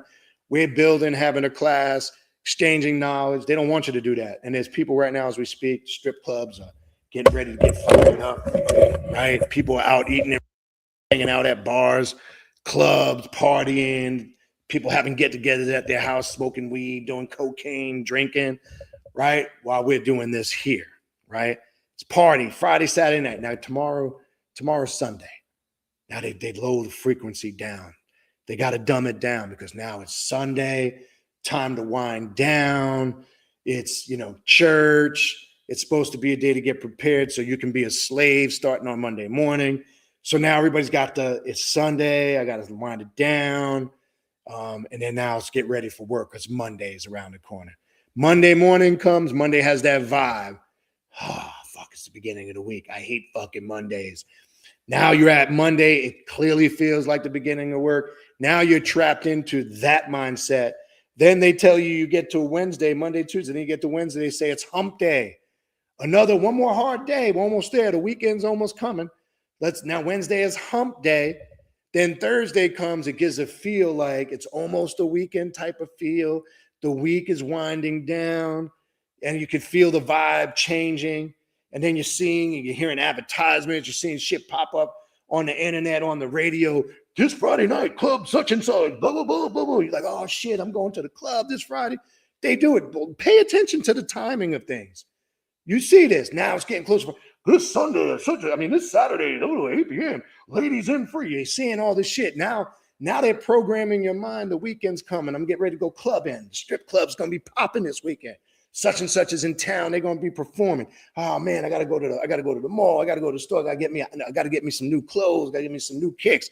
So now Thursday is the day they really pump you up with the gas. They got you drinking. Yeah, Thirsty Thursday. I just saw that pop up. Yes, that's exactly a good term for it. It's Thirsty Thursday. And now Friday morning comes and it's feeling like weekend. You like going to work. It's like, all right, man, it's going to knock this out. As the day goes on, if you're working, it gets closer to the end of the day. You can feel it. You can feel it. Then you get home. Man, work is over. It's the end of the week. Now you're planning your weekend, starting with Friday. You're planning what you're going to do, what you're going to wear. When you Taco Tuesday, there you go. Speaking of that, I had Talking Tacos, man. They opened some branches down here. Great place. It's the closest you can get to authentic Mexican food for a chain, I would say. It's not like eating from like an authentic, but it's very close. Anyway, just wanted to do a plug in there for Talking Tacos. Plus, their logo is off the chain. Love their logo. So now Friday's here, and then as I described, you're in that weekend cycle, Friday, Saturday, and then Sunday comes again. They know this, right? So they speed up the frequency and the vibration and slow it down. As I said, it's Saturday, so people go hard tonight, and then they get up, and it's Sunday, recoup day. Tomorrow's recoup day, but tomorrow's a special day because it's Super Bowl Sunday. So now people got to find the energy. Most people don't even give a fuck about the Super Bowl or football that are not sport fans. It's just another day of partying. They go to Super Bowl parties, don't even know how the game operates, who's in the Super Bowl, but it's another excuse to drink, dance, get fucked up, drink, smoke weed, and it's just another party day, right? So tomorrow's this is an extended party weekend because of Super Bowl Sunday, and this is going to take place tomorrow. I watched Super Bowl because I'm a sports fan, right? And that can be a distraction too, but we'll talk about that another time. But you get my point. I'm trying to show you on a very simplistic surface how they can alter the frequencies. And all of you can attest to that.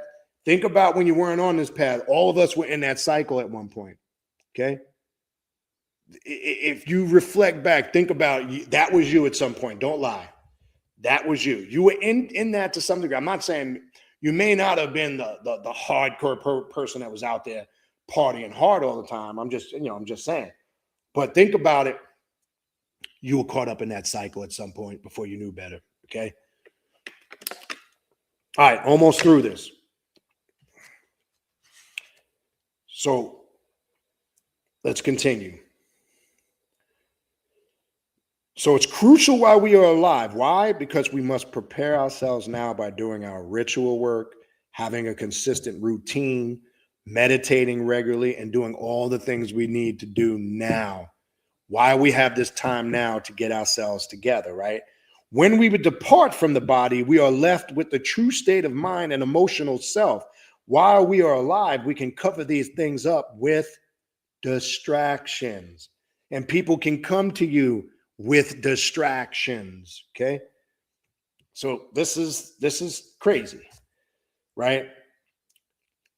Such as, and these distractions are not limited to, but can be such things as food, sex, entertainment.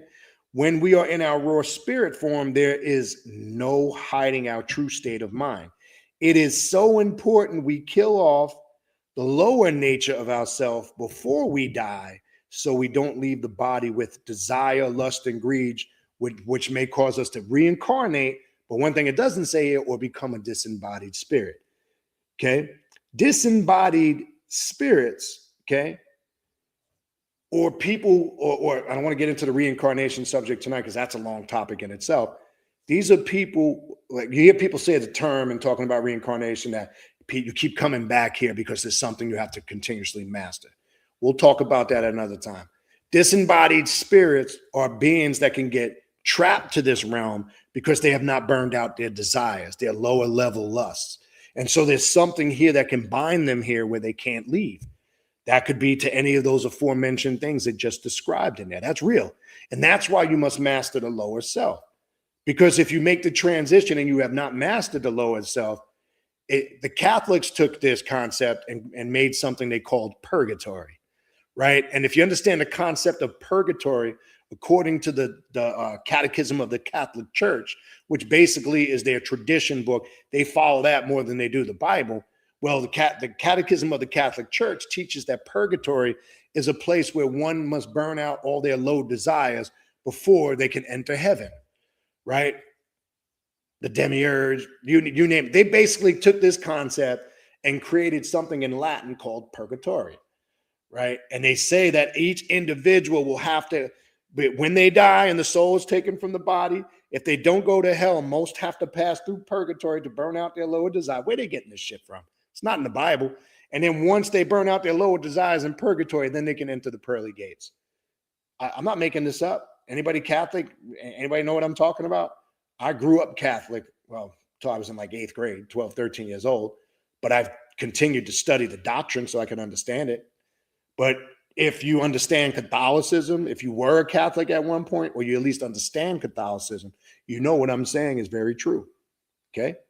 This is what they teach in the Catechism of the Catholic Church. I've encouraged you guys for years, get a copy of it. It's a thick-ass encyclopedia-looking book. And it's the whole laws and canons and doctrines and traditions of the church. And you're required, if you become a Catholic, there's something called RCA, Rites of Christian Initiation, every Catholic has to take. If you're born and baptized a Catholic, you start that education at an early age. If you want to convert to Catholicism later in life and become an adult, you still have to go through the rites of RCIA. Okay? It's mandatory. And it's their doctrine. You must know the catechism. You must know the doctrine of the church. Okay? What was that sound? Hold up. Excuse me one second. I just heard something in the other room. Be right back. Give me 1 second. I just need to check on something.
All right. Pardon me. Apologize for that.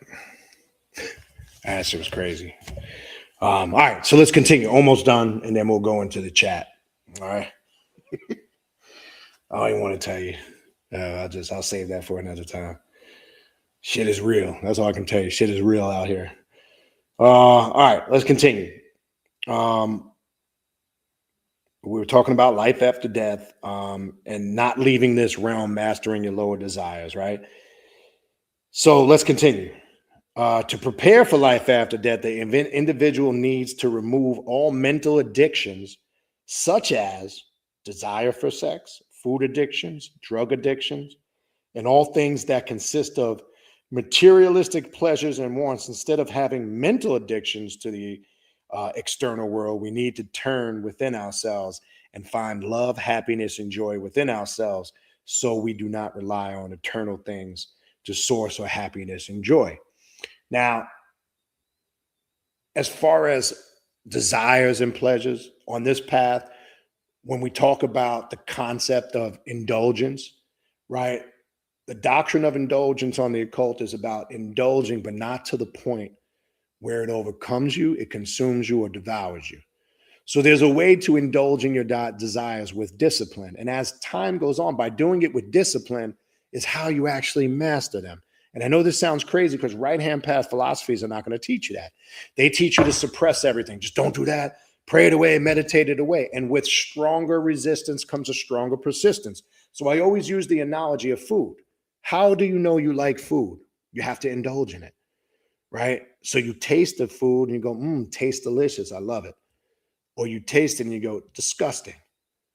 Can't stand it. Don't want to eat it. So you have to indulge and experiment, whatever any of those things are. All those aforementioned things, but within reason and discipline.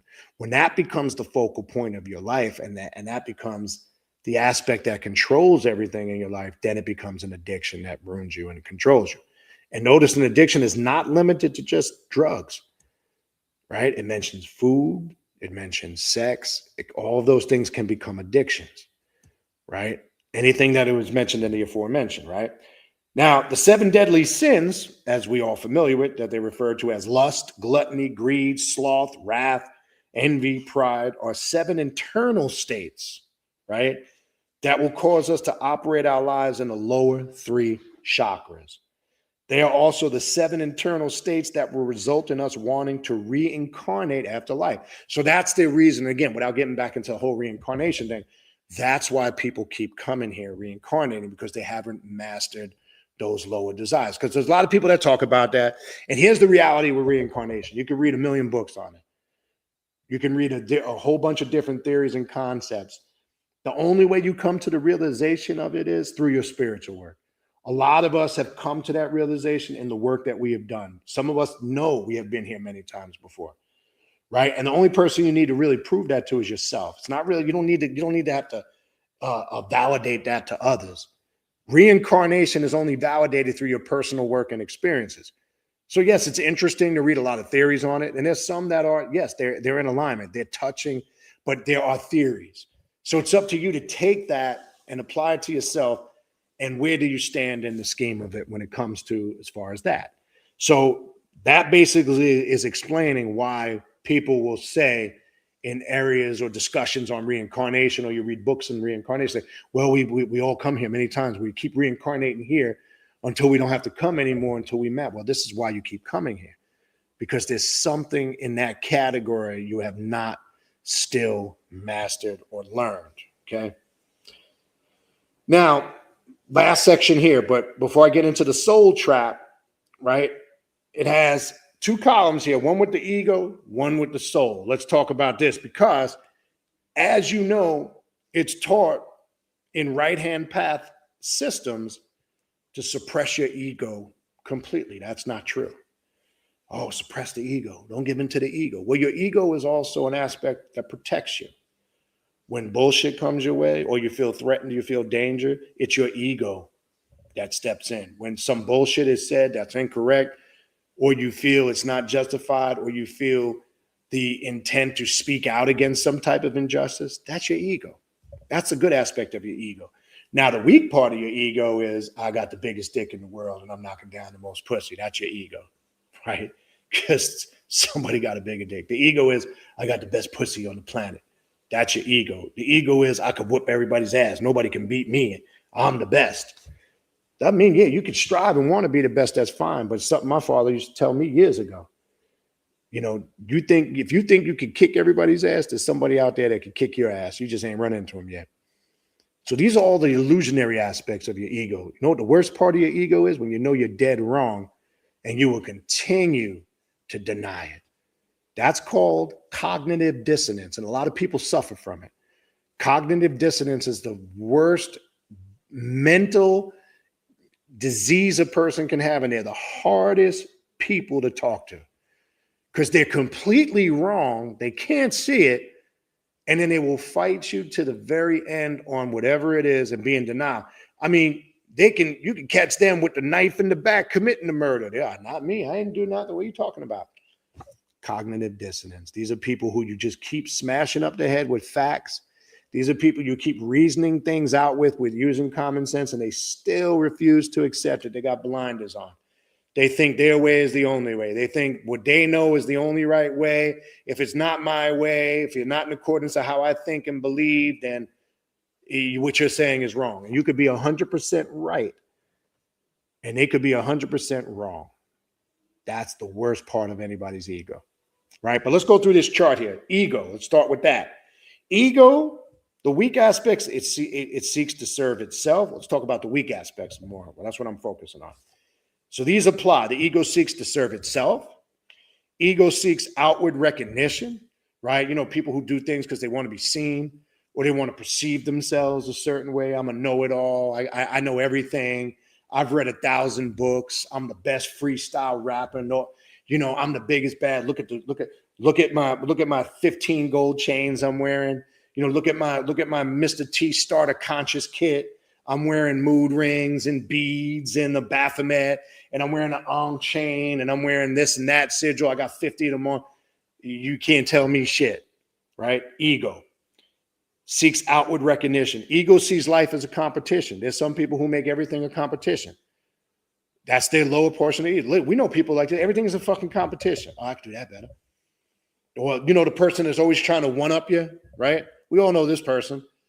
Right? You can say, hey man, you know, such and such, man, I got this cool ass thing for my car. So say, oh yeah, no, but I got a better one. It's the newer, you know, they're always trying to one up you. I always call that person Mr. or Mrs. One Up, right? We all been in conversations with that person. Ego seeks to preserve itself. Now that could be a good or a bad thing, right? For survival, it's a good thing. But when you're in denial and you know you're wrong, it's a bad thing, right? Ego looks outwards, self-explanatory. Ego feels lack. Ego is mortal. Ego is drawn to lust. These are focusing more on the weaker parts. Ego enjoys the prize, right? Think about, let me show you how this is a bad part of your ego too. You know, when you say, man, if I could just get that car, once I get it, I wouldn't want anything else ever again. That's your ego. As soon as you get that car and the newness wears off, you're looking for the next best thing. It's the same thing in relationships, right? The pussy or the dick is always great in the beginning. Oh man, pussy's magical. Then after a while, what happens? The newness wears off. Reality kicks in, and sometimes you're not ready for that reality, and now you're looking elsewhere. Bad part of the ego, right? Ego is caused to pain. We self-inflict bullshit. Ego is part of what people will spook out and call karmic debt. And karmic debt isn't some spooky shit. I keep telling you, karma is simply linked to the concept of cause and effect. The cause and effect of the choices and the decisions you make. That's it. I know people have all these long, I don't get into all that spooky shit. It's not what comes around goes around. You're going to get it tenfold. You make a bad decision, bad shit's coming your way. You make a good decision, good shit's coming your way. Keep it simple, right? Ego seeks to be filled, and ego is me, right? That's the ego side. Let's talk about the soul real quick. Let's run through this. Soul seeks to serve others. That's the kindness in our nature when we want to do good and help others, regardless of how fucked up we can be outwardly. By nature, majority of us are, you know, people who want to help and serve others. Soul seeks inner authenticity. The soul will communicate to you when things are out of whack. When things ain't right, you ain't right. You're doing shit out of pocket. The soul's going to be like, we got to get shit in order. Soul seeks life as a gift. That's why people who are connected to the death current, who are really in tune with the very essence of their soul, they have a zest for life, an appreciation for life and living, because they understand what death is. Okay? I've been saying this for years now. Okay? Soul seeks to preserve others. Soul looks inward. Remember, this is an inward journey out, not an outward journey in. You're not going to find the answers for some sky daddy way out there in the sky somewhere beyond the stars and the clouds and in outer space. That's step one. From the moment you emerged from the womb of your mother, they indoctrinated you. The very moment you became of age, at some point, as I've told you guys many times in the past, whether you were 5, 6, 7, whatever age it was, the very moment somebody introduced to you the concept of God and religion was the very moment the serious programming started. And it was introduced to you, could have been your parents, a relative, a priest, a pastor, a teacher. At some point when you became conscious and aware, they say at 7 you develop an imagination. So it usually starts around that age. And now somebody said, there's God somewhere out there in the heavens that's looking over you and loves you. And if you serve him, sounds beautiful, don't it? And if you serve, well, I got to talk in a British voice because in all the movies, God has a British accent. Moses, we're all foul. I'm just joking. But my whole point is, as soon as they were able to capture your imagination, that's when the programming started. So it started because they taught you a false alignment. They're not aligning your soul with the very essence and connection of who and what you are. They are unaligning it because they started with making you look as far outside of yourself as you could. That was the step one to the program. Let's convince the masses that there's some entity in a place so far out of space that not even the human mind can conceive. So now you're chasing, what do they use that term? Chasing rainbows, or waterfalls. Remember TLC? You're chasing shit that don't exist. So now religious folks spend their whole life trying to find something that does not even exist, but have convinced themselves that it's real. So there's no sky daddy out there that's going to bring you salvation, because they now have taught you from the very jump to look as far outside of yourself as you can. Now watch. Soul feels abundance. Soul is eternal. Soul is drawn to love. Soul enjoys the journey. This is what I mean when I tell people, you know what the true essence of this path is the journey. Stop focusing just on the end result, because if you're doing what you're supposed to do on the journey, the end result will come. But you know what? People spend more time focusing on the end result. I'm not saying don't have goals. That's not what I mean. But enjoy I said enjoy the ride. The whole learning process of this is the journey that your soul is taking. Enjoy it. Tap into it. Because if you don't, and you're focused on the end result, and you're focused on shit that doesn't matter, you're gonna miss the whole ride, the whole journey. Soul is a cause of healing. Soul is eternal wholeness. Soul is we. All right. So concepts of the ego and the soul, and then the last thing I want to go through, and then I'm done. It's a short section. The soul trap. The entities manipulating this realm are misleading humanity. Let me say that again. I've been saying this for years. The entities manipulating this realm are misleading humanity, fostering a distorted perception of reality. A prominent illustration of this manipulation is in the concealment of the authentic cosmology of our realm, commonly referred to as Earth, embracing fallacious concepts such as the particle universe, entwined with the heliocentric model, all that religious shit, confines the mind to a narrow belief in a purely materialistic universe. Present-day teachings lead to 90% of the population erroneously identifying themselves solely with the physical body that they inhabit. And all you have to do to confirm that is the concept of the creation story in religion. And God said, let there be life. Poof. Abracadabra. Alakazam. But yet it took 7 days for this creation to complete. Wait a minute. Is not, according to religious theology, the biblical God omnipotent, omniscient, and omnipresent? And why did God have to rest on the seventh day? I used to argue with a lot of black Hebrew Israelites about, no, see what it is you're misinterpreting. No, I'm not. It says on the seventh day, God rested. Don't give me your philosophical interpretation of it. Forget that he rested on the seventh day, because I'm not going to go back and forth with that argument on you. I want to know why it took 6 days. Explain that shit to me.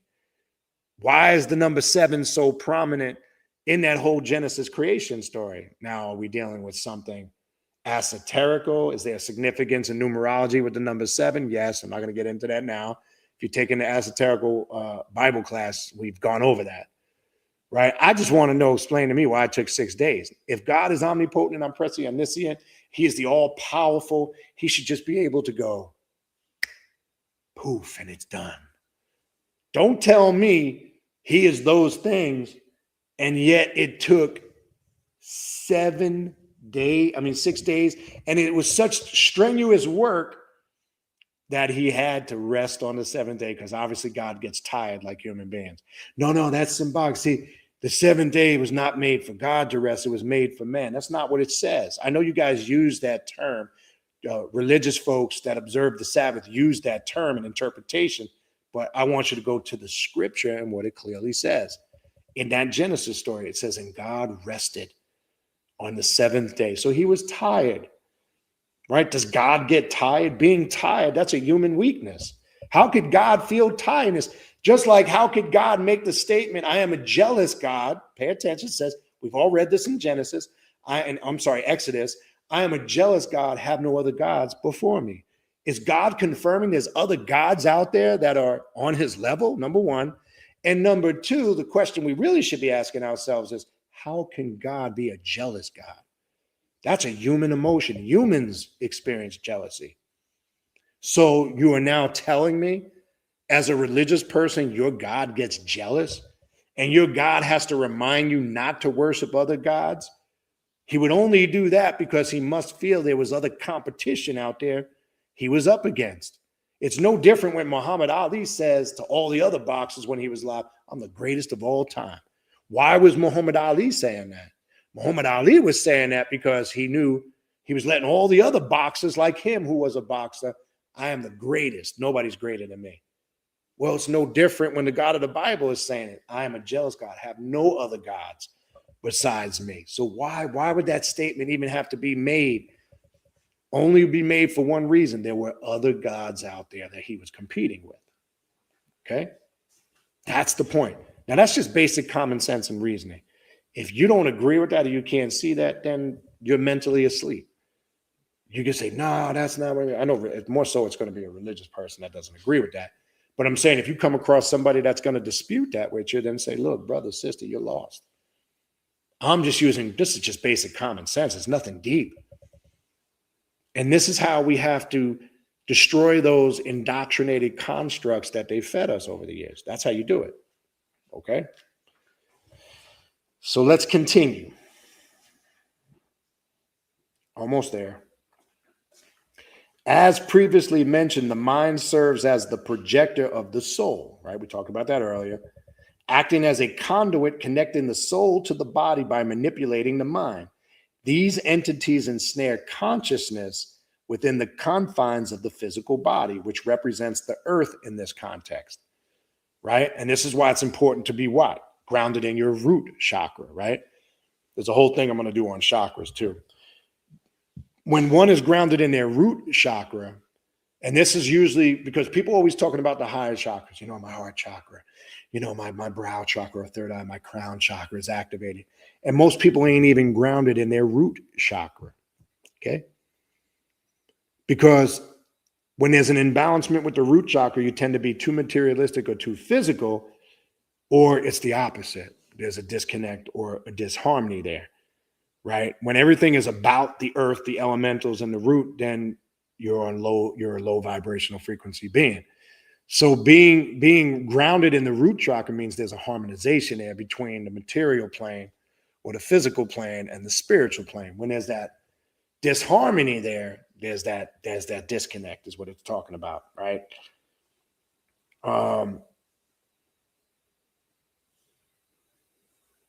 The body in essence serves as the vessel for navigating this realm. The central nervous system functions as the mechanism orchestrating the program, as we talked earlier, it's kind of repeating it, that shapes our conscious experience. Consequently, when we engage in astral projection and detach from the body, we are in effect departing from the earth. You technically do this every night you go to sleep. The body simulates the reality experienced by our consciousness, and leaving it through the astral projection is akin to transcending the earth, right?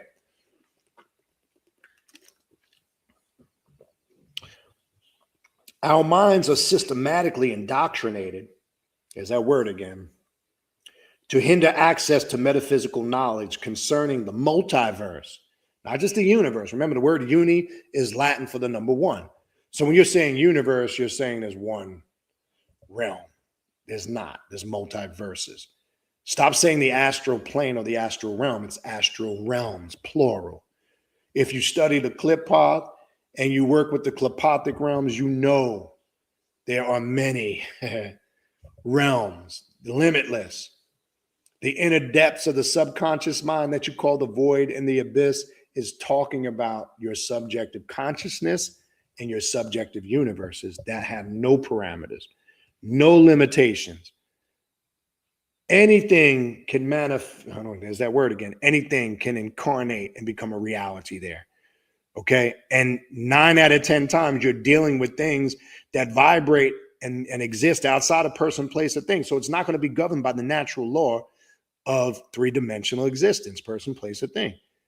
Now, you don't really understand that concept. I know saying it is one thing, but once you have the ability to travel to the 4th dimension and beyond, you get a clearer insight of what that truly is. And you only really get the thorough understanding of it through your experience, right? So let's make sure we say astral realms, okay?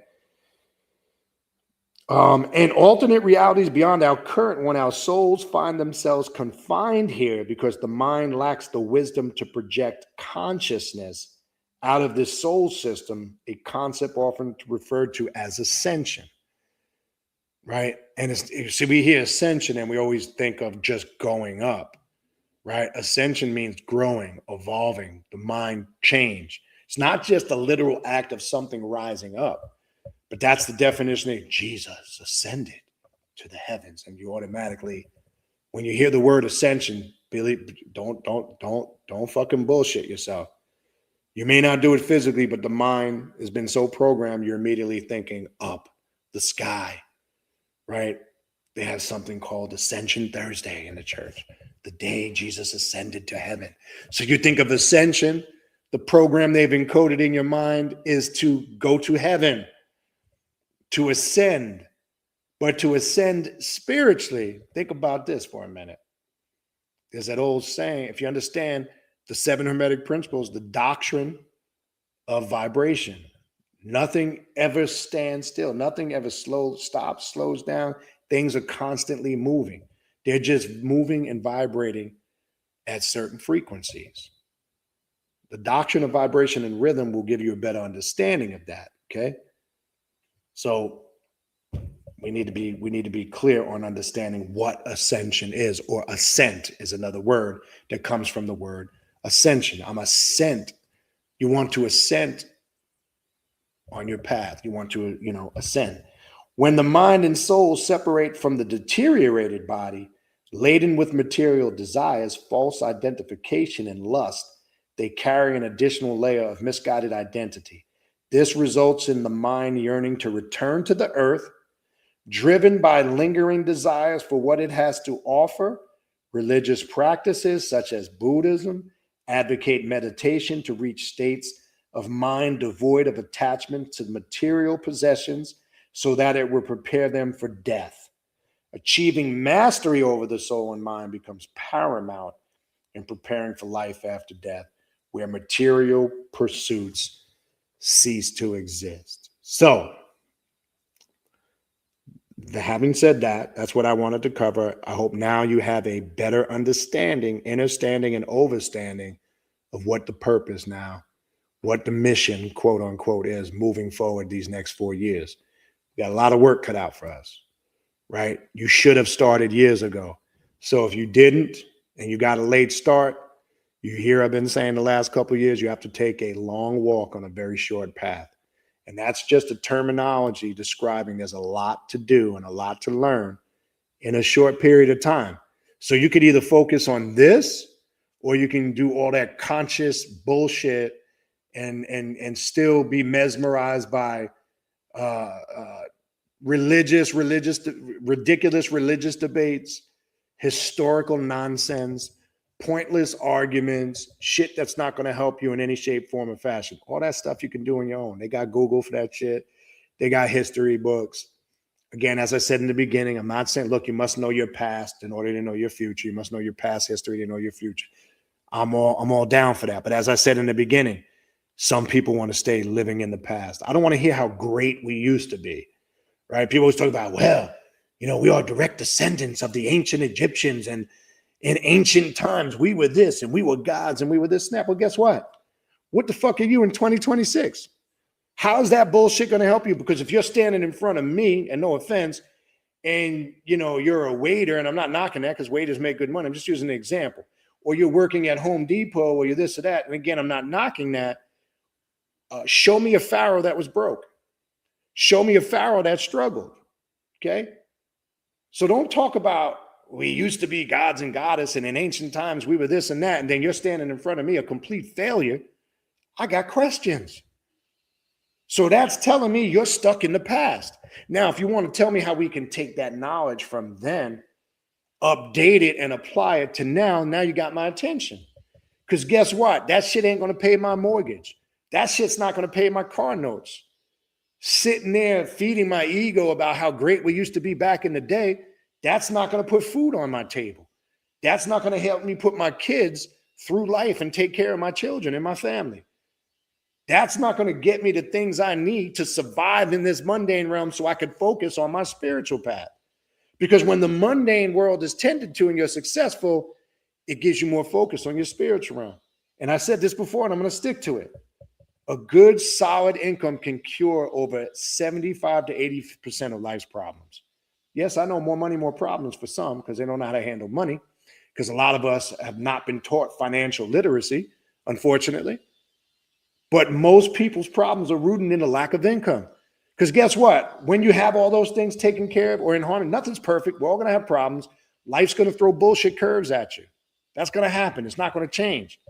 But when you got income to handle things, life tends to be smoother. You're more focused and locked in. And guess what?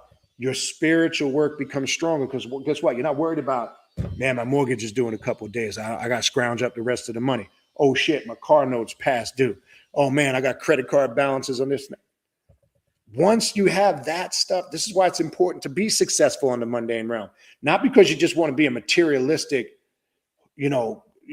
swallowed up in the material world, right? But you're going to have a different mind frame when you approach your spiritual path because you're not stressing out over those mundane things. And I said, if you seek knowledge of self first, that should be your first goal of why you're on this path. If your main reason for being here, first and foremost, is to attain knowledge of self, to grow and evolve and become the god or goddess that you are destined to be by your DNA, I promise you all that other stuff will fall into place. Not spooky because you're putting in the work. I guarantee you cars, housing, and all those materialistic things that people live their life for, right? You're going to find that stuff starts to naturally come to you. And I always use the Solomon parable to verify that. Look at the story of Solomon. Use it as a learning tool. If some all-knowing God came to you and said, man, these motherfuckers is playing around. Anyway, if some all-knowing God came to you and said, you can have whatever you want. Most people would say, I want $1 billion, $1 trillion, gazillion dollars. I want to be, that's the first thing most people would say. I want to be the richest, wealthiest person that ever existed. Right? So look at the parable or the story of Solomon.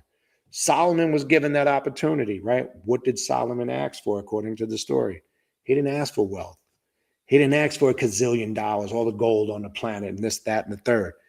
He said, I want the wisdom of Solomon. And Solomon got wisdom beyond belief. He was able to tap into master his physical world and the spiritual realm. He was able to use the jinn and the demons to build Solomon's temple. He was able to command the demonic realm. He was in tune with the creator. And guess what? Outside of the spiritual stuff, Solomon was blessed. Solomon was macadocious, pimpalicious. Nobody is ever, according to the story anyway, nobody has ever been the biggest pimpalicious pimp on the planet than Solomon. Solomon had harems of hoes all over the world. Wherever he traveled, he had tents of hoes. So Solomon wasn't worried about getting no pussy. Gold, Solomon shit gold bricks. He has so much gold and wealth and this, that, and the third that he became such a powerful figure in the spectrum of knowledge. The Masonic mysteries are built around it. The so-called temple that Jews, Muslims, and Christians been fighting over since the Crusades is centered around the mysteries of Solomon. Yes, that building in Jerusalem, they're all fighting over, claiming it's theirs, and it's none of theirs. That's a whole nother story for another class. This is how powerful this shit is. So I'm telling you, because even that famous biblical quote, Matthew chapter 6, verse 33, what does it say? Seek ye first the kingdom of God, and in this sense that represents knowledge. Let's look at it from an esoterical perspective, not a religious perspective. Seek ye first the kingdom of God and all his righteousness, and all things will be added unto you. Is that not what it says? That's what Solomon did. He wanted the knowledge and the wisdom. And by doing that, he didn't have to worry. But he was, according to, you see how they depicted him, he was pimpalicious, drinking out of gold chalices, eating the best food, having hoes attend to his every need. No matter where he traveled and where he was people were so enamored, he would travel somewhere and all the hoes would come flocking. And people would just come giving him gifts. He became, now, yes, there's a story where he was tested with that knowledge according to the parables. So I'm not going to get into that. It's a whole nother story. But I'm saying, look at it in that way. Was God displeased with him because he practiced polygamy, had multiple wives? Did not all the prophets, for the most part, majority of them had multiple wives? So is God a polygamist? Where does this monogamy shit come from? That's a whole other story. I don't want to open that can of worms tonight. But you get my point.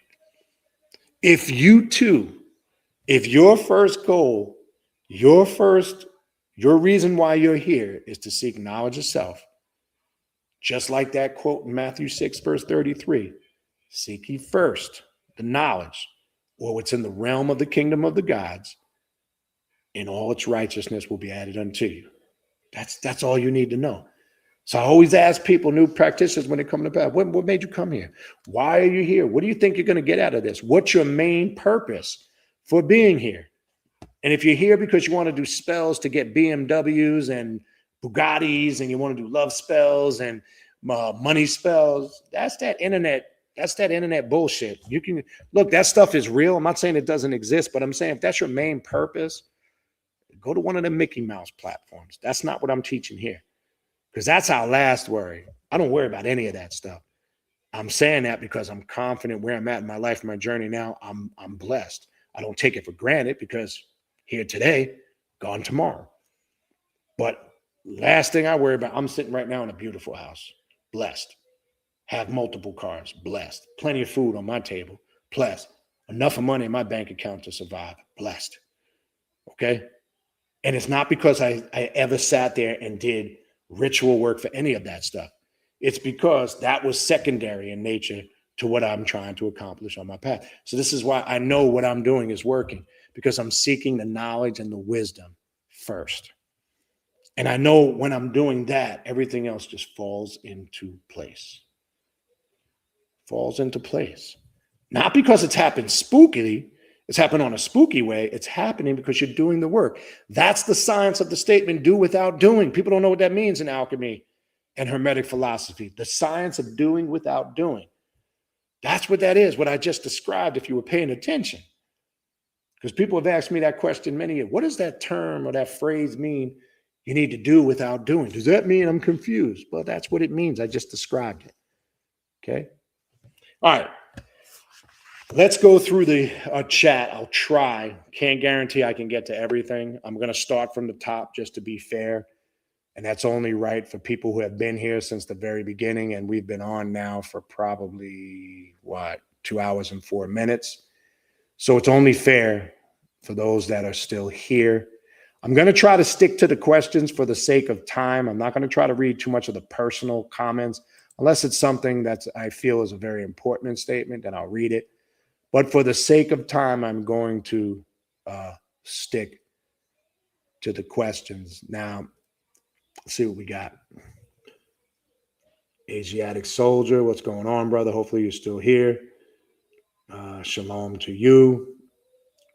Ultra Instinct. I'm just going to give shout outs to some of the people I recognize or know. And shout out to everybody. Greetings to everybody if I didn't.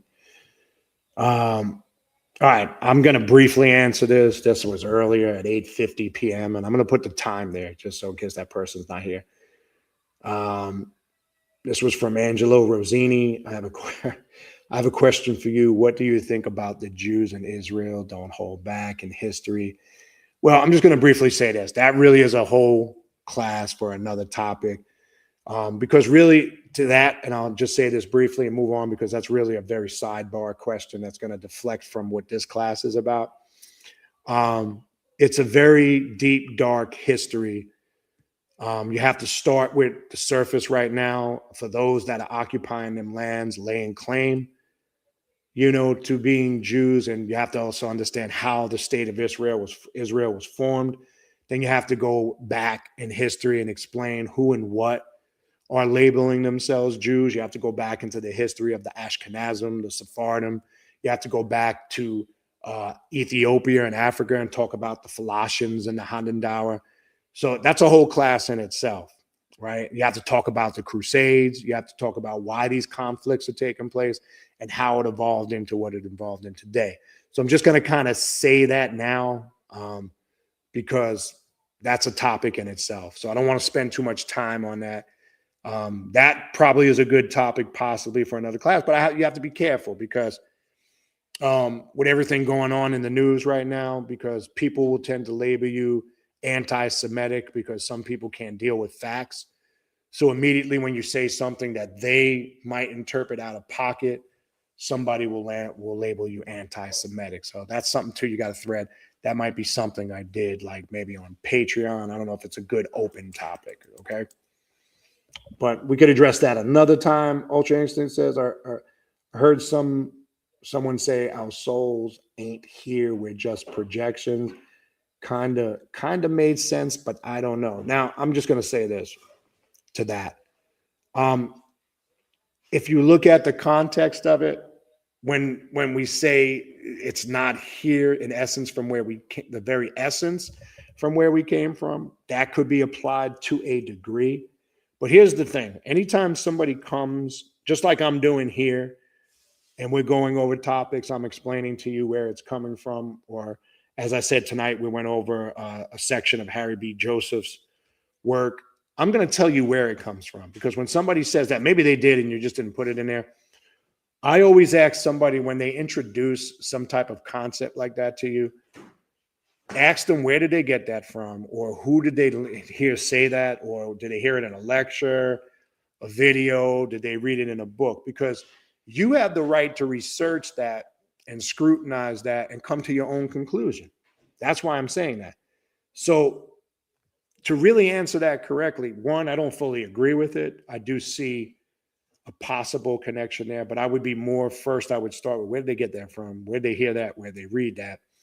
And then you can build from that. That's the best way to deal with stuff like that. All right. What else we got? Yeah, Anthony, if you find the esoteric secrets to sports handicap, let me know. They got a thing down here now that's fun. You can make a little bit of money off. You can make some money off it, but you gotta again use with discretion because now they've legalized betting here in Florida. So they have a Hard Rock where you can make some money. There really isn't. Yes, I know people who really are like heavy gamblers. Some want to be professional gamblers, which you got to be careful with that. You can handicap to a degree, but they have a system. They're going to make that money all the time. Now, obviously, tomorrow's a huge betting day because of the Super Bowl, right? And now, I mean, the betting that's changed so much because now you can bet on who's going to score the first touchdown. You can individualize who's the first player to score. You can bet on anything now. In hockey, you can bet on who's going to get the most who's going to win the most face-offs in the game, who takes the most shots on goal. So there's so many different things you can bet on in handicap. It's like horse racing. One thing that I remember, my father was a big player with the horses, and he had a pretty good handicapping system, right? He could study the horses, how they ran in bad weather, on turf, on dirt, age. Like, it's a study like anything else. You've got to try to study it. But be careful, because shit. Understanding your limits and knowing when to stop. That's the best thing I can tell you. All right, what else we got? Trony Wynn says, I'm still working on the shadow work class. It's a bit challenging, but the foundation matters. And anything that is not challenging is not worth your time. So that's good. Just keep at it. And just says, yeah, I experienced it. I was on a heat of betting sports and talking to my guys, then everything crashed. Well, you're not the only one. And, the other thing I see with some people, I had a buddy a few years back, when you hit a hot streak, and you win and you get a decent amount of money, some don't know when to stop, right? Just like anything else, right? It's like, even if somebody goes to Vegas, they're playing the slots, blackjack, the crap tables, the slot machines. It's that, that adrenaline rush, that high where somebody can get so addicted to it. And once they get that first taste of winning, they just don't know when to stop. Right. So you gotta be careful with that. Jeremy 13 says, did Khnum have anything to do with the soul? If you're talking about the deity Khnum in ancient Egypt, I wouldn't say directly. I mean, you can interpret that if you're doing ritual work. So you got to first go back to, what does Khnum represent in ancient Egypt? He's the fashioner, the molder, the creator. He's also referred to as the master craftsman, right? So he deals, strongly when you're reading in any of the Egyptian texts about creation. Khnum is one of those deities that's kind of in alignment with Ptah or Tar, who they say is a self-created deity that brought himself into existence. He's also connected to the potter's wheel that you hear, and that's the term you'll see them use that in Christianity. I know one preacher calls this, one of his shows, I think it's that fat dude that looks like a frog. The potter's wheel or the potter's house. Isn't that dude that just stepped down that was linked to Diddy? He looks like a bullfrog. Fuck's that dude's name? Oh man, damn. The one that said, "Have you ever been swallowed?" What's that guy's name? I'm drawing a blank. Can't think of his name. You guys know what I'm talking about. Somebody type it in. I think that's where they get that term, the potters, and all that's connected to Khnum. So he's more connected to the elements and aspects of creation. Now you can connect that to your soul, let's just say spiritually, if you're tapping into Khnum or you're doing rituals to go back to the very essence or source of your existence, right? There's ritual work with that because he's a master craftsman in the building. It's like, even when you tie it in to the Masonic mysteries, which is working on the temple, or they call it Solomon's temple, but the temple you're really working on is yourself, right? When you're in masonry, you learn that. So no, there's nothing there really directly. That could be you interpreting like that. And that's fine if you're doing that in regards to something you've connected with spiritually and it works for you. But no, will you find anything really directly connected to it like that? No. What else we got?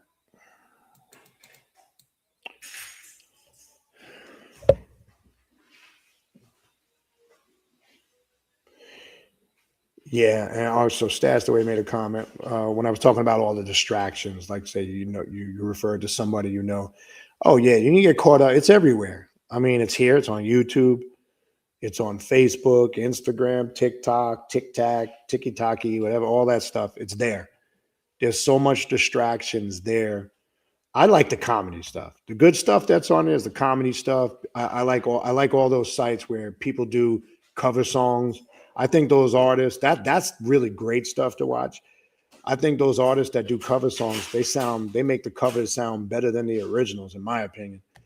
So it's it's a double-edged sword. There's good shit on there, there's toxic shit. But yes, the religious stuff. One thing that bugs me out on TikTok, though, just scanning through it, how many goddamn tarot card readers are on TikTok? I don't know if you guys pop across that shit. Because you know how random shit will just pop up. It just pops up. I'll be going through there and somebody will pop up doing a tarot card reading. And it seems like more so on TikTok than Instagram. And be some weird ass people, man. Either they got on something funky, they look weird, or they're just doing some crazy shit. This is what I'm saying. Like, to your point, like you wrote it, all of that is definitely a distraction, right? And you got to filter all that stuff out. But, you know, you can tell people that, but people going to do what they want to do anyway. All right, what else we got? Ooh, sorry. All right, Dee Dee says, that is wild about the frequencies and taste buds. What about people being able to astral project to you and physically touch you? Like, people think it's ghosts, but maybe someone projecting to you. No, that's real. And for an example, in vampiric magical practices, that is something that is discussed in depth. It is a spiritual practice, not just in vampire magic. You can find that in any schools, really, of spirituality and the occult, that Luciferian spirituality, that's discussed. So you definitely can astral project yourself to people for a multitude of reasons. Some do it sexually. I'm going to be honest with you. That's part of it. Some do it to launch spiritual attacks, or some do it for good reasons, to heal somebody. But you have to be careful when you're actually projecting yourself to somebody, because certain people have done what I said earlier in the video, have built up their psychic and spiritual self-defense, and they can send it back to you, especially if you're astral projecting to somebody to do them harm and you don't know your target. That'll get you fucked up in a minute, because that can be sent back to you, quote unquote, as they say, tenfold. And what you send to that person is going to come right back to you and harm you in a worse way you've never seen before. And ignorant people will do shit like that because they don't know their target. They think they do. They think their shit is more powerful. I've seen it happen. Look, I've had people try it to me. I don't talk about stuff like that. I will send that shit back to you 50 times fold. I've been pulled out of my bed in the middle of the night to my altar. When you have that psychic self-defense up, your spirits will let you know something is wrong. And then you go to work. So know your target when you do stuff like that. That stuff is very real. And I always teach people to do that stuff responsibly. Like, if you want to send healing energy to somebody, you're never violating anything spiritually, because there's nothing wrong with wanting to help or heal somebody. I've done that for relatives and friends far away that maybe you can't get to. So the question I would pose to you, there's a multitude of reasons why you can do that. Just need to be clear on it, right? So that's kind of, look, all that term ghost, people, that's again, that's part of, I know you're bringing it up because that's what people will say, but that's part of that programming and indoctrination. Like, all those ghost hunter shows are hilarious. They become, oh, did you hear that? The room's getting cold. What was that movement? They fuck with you. They fuck with you. That's all bullshit. That, again, is to get you programmed. But yes, the astral projection part, that is very real. Okay. All right, what else we got? Trony Wynn says, been eating more sweets lately than normal. Definitely got to check. Yeah. When I was talking about, that was a while ago in the class when I was talking about, are you good over there? When I was talking about, that could be one of the reasons. Now, this is how, so people always know, well, how do you know you got one of those personalities or spirits or entities that you work with dominating you? Like, when you're noticing something simple like that, when you're doing stuff out of pocket, like for an example, Trony Wynn saying they don't really eat sweets, and then all of a sudden they're getting this, that could be a telltale sign of that. That's how you know, right? Because you know yourself, right? So when you know your true self and you're doing things, excuse me, that are not in alignment with who you really are, that could be a telltale sign of that. So always pay attention to stuff like that, right? Oh, is that wow, I think that's the Oni who I think it is. I just noticed. I'm not sure if you're still here, Oni. If that's Oni from New York. That was at 9:33. I'm not sure if you're still here. Hit me up. I haven't heard from you in a while. If that is you, hope everything is good. Probably freezing your ass off in New York right now, but I believe that's who that is. It's good to see you if that's you. Okay.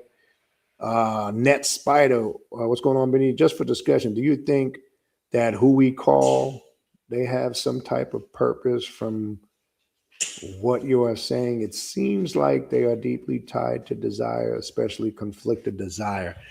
Um, I'm just not fully sure if I understand your question. You might have typed it in at the time I was discussing something. I'm just briefly going to comment if I think I understand your question. If you say on who we call, I would assume you're saying in your ritual work for a purpose. It seems like they are deeply tied. They could be, if this is what the context of your question. So I'm not going to elaborate on it too long. Maybe you put something in later down there and I'll see it. You should always be aware of the purpose and the intent of what you're calling, because what you are should have something connected to that. So yes, there could be a degree of truth to what you're saying for sure, but without me over elaborating on it, I may not understand the context of your question, because the way you typed it, and that was at 9:34, I was probably talking about something at that time. So I'm not going to over speculate, okay? All right. All right. I'm going to try to just scan down, look for questions because of time. Yeah, the Dark Star chakra. I have done on Patreon about that. I'm not going to really too much get into that tonight because that's again another topic of extension. But yes, the Dark Star chakra.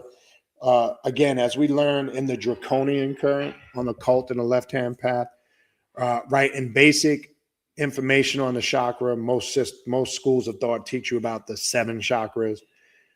When you go into some of the deeper mysteries, they'll teach you about nine chakras outside of the basic 7. But in the Draconian path, we teach you about the 11 chakras.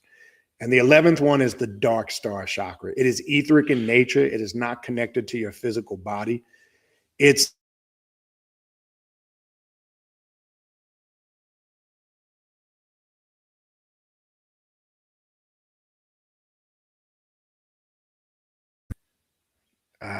see how I talk about that. I almost got disconnected. Can you guys hear me? I think it's connected. Yeah. Ain't that some shit? So yeah, that's just to give you a brief summarization of it. That's something we will have to discuss. Well, you notice when it went out. I hope you guys heard what I said. Again, it's something that is not physically connected to your body. It is part of what we call, quote unquote, your etheric double. And I have to explain that so you fully understand that, because we all have an etheric counterpart or an etheric double in the etheric realm. We all have, I know it's going to sound crazy, we all have clones of ourselves. And this is why sometimes you could feel, sometimes somebody might describe like a pain in their knee out of nowhere. Sometimes you can feel the pain of an etheric clone. I'm not going to get into that tonight because that's a whole class in itself. But the Dark Star chakra, hold on, I'm going to make sure I'm still here. I'm going to go down. Somebody type in, can you guys hear me? I scrolled to the bottom. I'm going to go back up because it's weirding out on me. Can somebody type in the chat, confirm that you can hear me so I'm not talking? And okay, thank you. Yeah, it went out. My screen went blank. It started spinning as soon as I met. Look, I told you they fucking like. And you know I'm not spooky. I'm one of the. I'm the most unspookiest person you will find out. But they will do that, and they have the ability. Look, they monitor all conversations, but I don't stress it because I'm not talking about anything. You know, you get my point. As soon as I mentioned that shit, it went out. All right. All right. So let's continue. But I'll get into that more, you know, at another time. But just to give you a little bit of breakdown on that. And there's Oni again. I'm not sure she's still here. This was a while ago. Biosemiotic manipulating is real. Yes. And a lot of the stuff I was talking about earlier falls into that category. So yes, Xander, what's going on? I did get your email. I'm going to respond to it. I saw it about hour before I came on. I'm going to give you a quick response to that, but good to see you here. All right. What else we got? Kamori 478 says, I'm 17. Baniti, any advice? If you mean you're 17 as far as your age and starting out on the path, if you're brand new, I would definitely send me an email. I'll give you some suggestions. Just in that email, include kind of like if you're asking that in regards, again, without me over elaborating, that's why I don't want to just ramble on. But if you're saying you're 17 and you're young and you're new on the path and you're looking for some advice, send me an email. I can suggest to you. I'll send you an email of some good books you need to start out with. Obviously, if you're 17, you're living at home. I still encourage young folks, when you're living at home, respect your parents. Don't try to be rebellious and convert them and cause problems in the house until you get older and get out of the house, because the reality is, and it's true, I applied to me when I was younger. I'll tell my kids that you live in my house. It's you follow the rules. It's just the way it is. So I always encourage young folks, don't be combative. If you're in a situation where you're living at home with family, friends, don't be that one that wants to set up a full black magic demonic altar in their house, because your parents are probably going to wig out. So it's a little bit of a different approach for somebody very young as you coming on this path. So you kind of got to cultivate your growth because you're very young, if this is the question you're asking. So email me, but I would say for now, if you're living at home with your parents, do things discreetly. You can still do work. If you have your own, bedroom, you could still do things discreetly, but don't cause no problems in the house, issues with your parents. That's not what it's about, right? But some, young folks, I was there when I was 17, couldn't tell me shit. So it's not about that. Don't try to convert your 89-year-old grandmother from the good ship Jesus. It's not worth it. Let her die embracing her Jesus. It's just not worth it, right? But send me an email and I can throw some tips at you, all right? All right, what else we got? Yeah. All right, here we go. Just looking for questions. Okay, what we see? Yeah, that's yeah. I see you guys having a little conversation. I'm gonna bypass that, but some good stuff there. Yeah, thank you. Already taken. I'm glad you put that in there. Striking Thoughts by Bruce Lee is a book definitely worth getting. A pretty left-hand path. Yes, and I think it was mentioned in that video. Thank you for inserting that. Yeah, real quick on that note, Bruce Lee was a deep dude, man. And it really dawned on me when you see his story, and then when he came to San Francisco, California, and he wanted to open up a chain of martial arts school, and then all that crazy shit started happening. It dawned on me they didn't want him teaching young men how to fight and defend themselves like that, because he would have raised up a bunch of warriors that could pose a threat to society. And that's not even exaggerating. And outside of that, spiritually and philosophically, he was a deep dude. When you really study him, not just his martial arts skills, but when you really study him as a person and how he was connected to his spirituality. But thank you for putting that in. And then Angelo Rosini said Alan Moore talked about words or spells. Okay, maybe it was, I stumbled across, I was just, how I came across it, like I said earlier, because I see so many things, but certain things just resonate with me and stick with me. And it could have been that. I'd have to go back and look in my history. You go in your YouTube history, I could probably go back a few weeks and find it. But yes, regardless if it was him or whoever, it applies true. Definitely applies true. What else we got? Stashed Away says, has Baniti ever talked about Godokan, aka the composed form of all 72 demons, or anything else composed of more than the usual two? Yes, I have talked about the Shem Farash, the 72 demons of it's actually 144.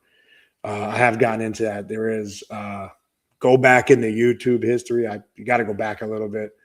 I've addressed some of that on the Patreon. It's something I could definitely will periodically being addressed. So answer to that, yes, I have. Baniti told me this years ago, and I conquered my darkness. Yo, so that is Oni. Good to see you if you're still here. If you are still here, reach out. Need to catch up. It's been a minute. All right. What else we got?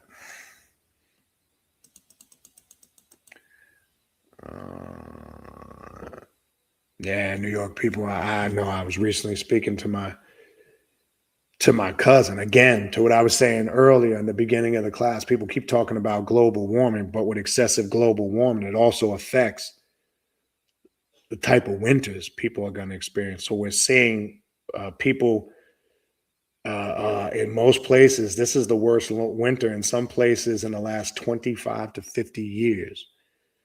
So now for those that think it's about global warming, how are you explaining this severe polar Arctic freeze that they're calling? So as the planet is changing and going through these cycles, if you understand nature and the equinoxes, so if the summer months and the warmer seasons are becoming so warm and increasing, what does that mean if you understand science and nature for the winter season and cycle? They're going to be a lot more intense. So that too is misinformation, where they want you just focusing on global warming, but not tell you about the polar Arctic freeze winters that'll be starting to come regularly now. Okay. All right. What else we got?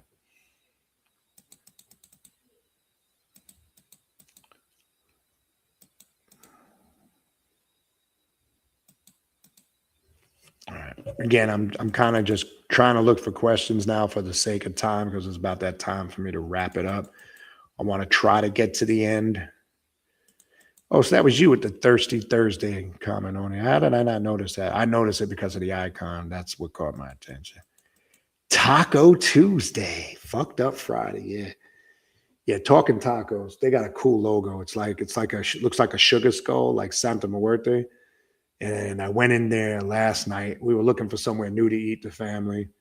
And they've opened up some chains here a couple of months ago. And somebody said, man, check them out. It's as close to as authentic Mexican.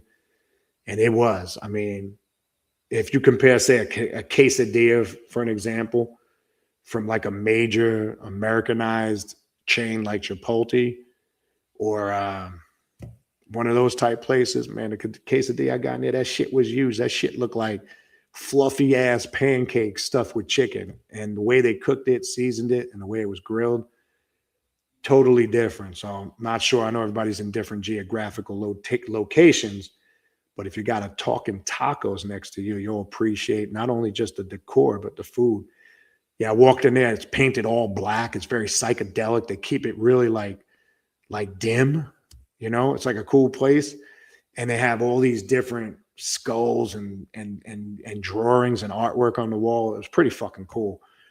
So if you're looking for like a decent place to just go to and not overly priced, but good food and just kind of good atmosphere, good vibes. And to me, it had an occult vibe. Maybe that's just me tapping in on my level. I don't know. But yeah, and I was happy for the most part. Not saying that's always going to be the case. It's nice to see Mexicans behind the counter cooking Mexican food, right? I don't want to go into an Italian place and I see Jewish people cooking the food. You get my point, right? That's just me. It is what it is. This was from, who's this? Delphine. Damn, it's a long name. Delphine Van Hussey 5199. I'm just going to call you Delpho. It's easy for me to remember. Baniti, there is a musician seriously struggling with addiction and mental illness. He is making ELG music and thinks it is healing. Nothing surprises me. Nothing surprises me. What else we got? He can't put it on the internet. He says you need a nightclub to experience it. Okay. Yeah, well, it probably would be kind of hard, I would guess. Let me see if you're getting to a point. Maybe there's something further down here. But yeah, nothing surprises me. Look, Every time I think I've heard everything, I stopped because, man, I got you though. I got you. Star 676 says demons are very vital to survive and wake up. All right, got that. Let's go down, look for the questions. Angela says somebody fire up a big fat blunt. I had to read that. I thought that shit was funny. What else we got? Yes, that's a good point. Sex addiction by Xander can be a disgusting thing when it runs away with people. Yes, it can devour you without discipline and control. What else we got? Beat you. All right, these are some comments from stuff I was saying earlier. I'm going to skip that again just for the sake of time. I want to focus on the questions, okay? Almost there. Ultra anxious. Okay, yeah, that's a comment. Really that. Good stuff. If I had time, I would read some of this stuff. I'm glad you guys are dialoguing, having, making comments and also conversing with each other. That's a great thing. So I am seeing it. I'm just, for the sake of time, I'm just trying to find questions, okay?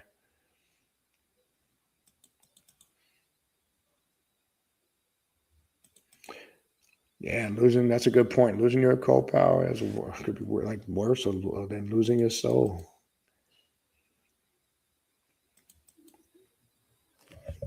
All right, see what else. We're almost there, people.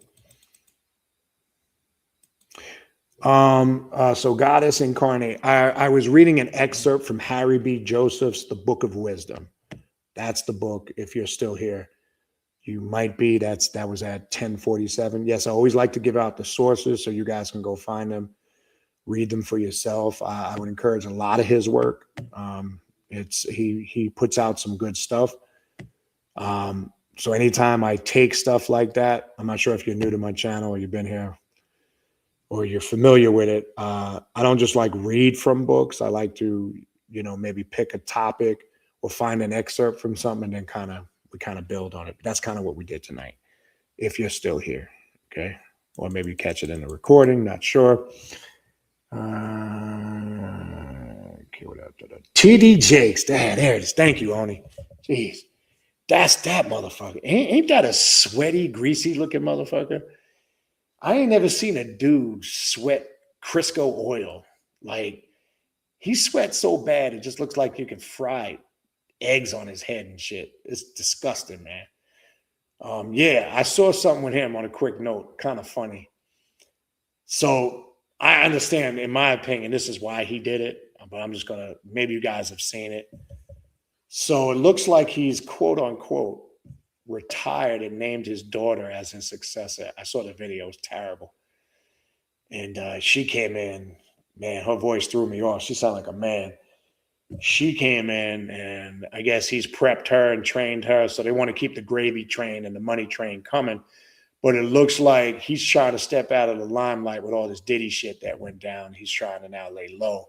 But he made sure he put a plan in place to make sure that money and that gravy train still coming. But that dude forever got on my fucking nerves. Him and the other one I always used to have fun with. He's passed away.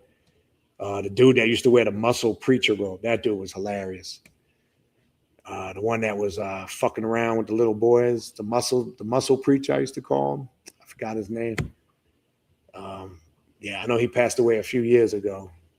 But he was fucking over the congregation, and he was literally fucking the congregation. Well, most of them do that anyway. Yep, and that's true. Only a million, they're a dime a dozen. Dime a dozen. And the internet has made this, the way the internet has grown with that, with tarot readers, is fucking insane.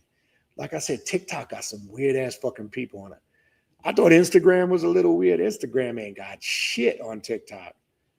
TikTok, there just be some character. I mean, shit, if it's not just me, somebody type in a one or something if you experience the same thing. There's some weird ass fucking people on TikTok. I don't know what it is. It's like it's got this unique vibe. I've seen some weird ass shit on there. I've seen people. Oh man, it's just crazy. Anyway, you get my point. It's crazy. All right, whatever. All right, Owen. So you still here? Email me. I think I still hold on. Nah, I don't want to say it over the line. I don't want to see it. I might still have an old number in here. I'm not going to repeat it out loud. And you got some crazy ass people calling you. Email me and I'll let you know. Or if you still have my phone number has not changed, and I know you have it. I'm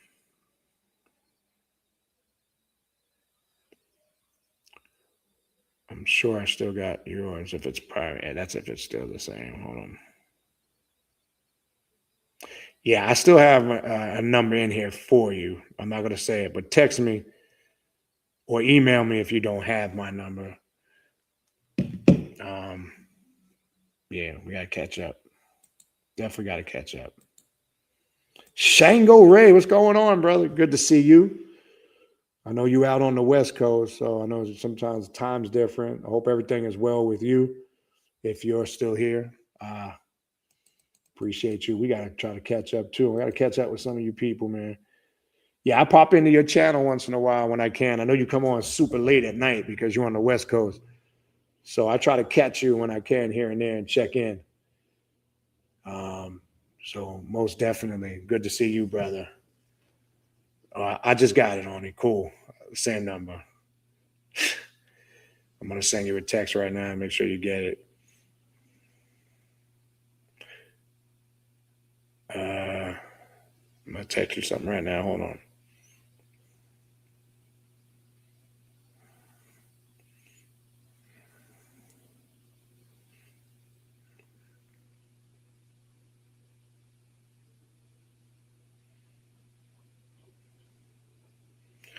That's cool.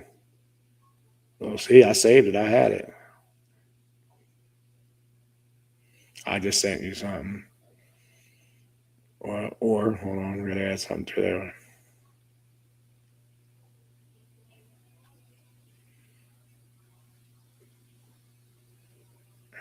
All right, we'll definitely set that up. I just sent you something.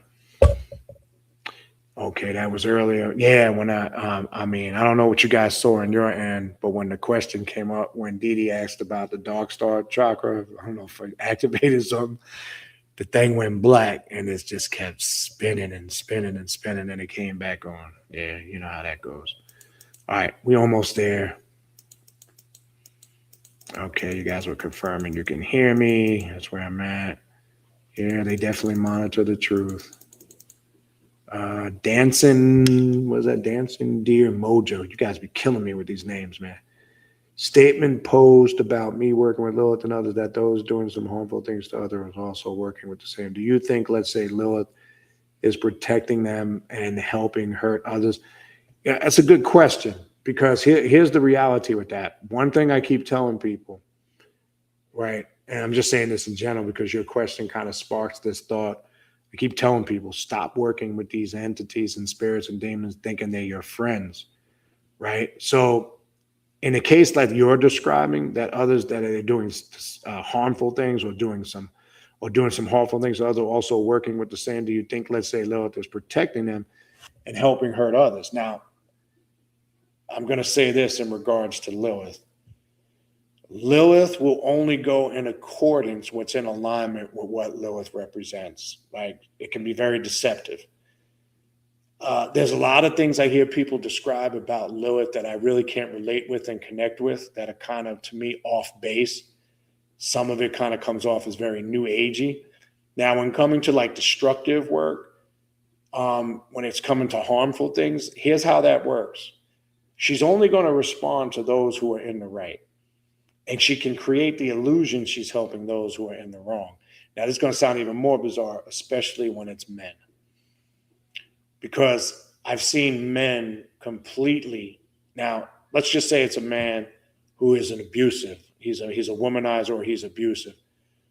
Lilith will torture and fuck that person up, and even to the point convince them that she's helping them. Because if you understand Lilith energy, what I'm trying to get to see, a lot of things that are going to factor into that: who's doing the work, male or female, what reasons are they doing the work for, and factually, who is in the right. So all those are going to play factors into answering that question. And the variances of it can vary in serious degrees. So I've seen where it can create the illusion of both, but really in actuality, it's not.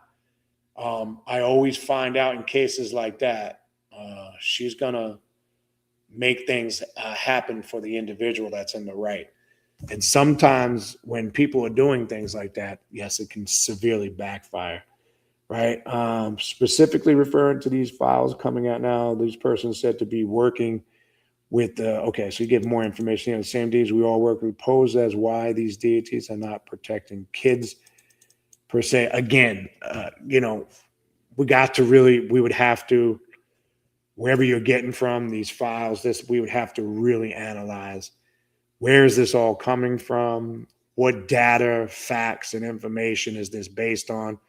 And then we'd have to kind of, quote unquote, investigate in depth, what really is genuine here, what's bullshit. Because I'm sure in cases like this, the truth is somewhere in the middle, right? So we really would have to get all the facts and come up with reasons and answers to get to that, get more information on that. That's the best I can tell you with that at this point, right? And I would have to know exactly these files, and things, this documents and information or sources that you're referring to would have to critically be analyzed before we jump to conclusions, right? The answer's there, though. All right. Stashed Away says, wasn't there something surrounding Bruce Lee about his birth being powerful, and it killed the people around him like his brother? I forgot what it was called. Yes, I do remember that. They showed that in this documentary. They've showed that in movies. I can't remember exactly the terminology it's called. But yes, there's definitely truth to that in his life story. The Red Pill 3177 says, you have been suffering with intrusive negative thoughts and emotions for 5 years, literally 24/7. I'm sure you can imagine, empathize how horrible that may feel. I think someone is doing it. Please help. That would be, the best way to deal with that, we'd have to do a consultation in private, right? You'd have to reach out to me to set up a consultation. That's not something, one, I would want to talk about openly here. And two, that's not something that can be just discussed in 5 minutes. I do understand what you're saying. I do understand people that go through it. I'm saying that because we have to talk about, medically, if there's anything going on there, health-wise, spiritual-wise. There's a lot of things to cover and something like that. I'm not a spiritualist that jumps to conclusions. And I'm not one of them people that say, yeah, it's this or that, and then bullshit you and charge you a ridiculous amount of money to do some work. I always set up a consultation first to see what's really going on there. We have to cover everything: health, your where you are with your mental health. We have to talk about certain things spiritually, because it's a combination of all those factors are going to determine what's going on. And then we got to get a history of what you might be talking about: who, what, where, when, and why. And again, that's not really something that should be done openly, because you don't know who's in this room. Okay. So yeah, reach out and we'll set something up when you're able to. All right.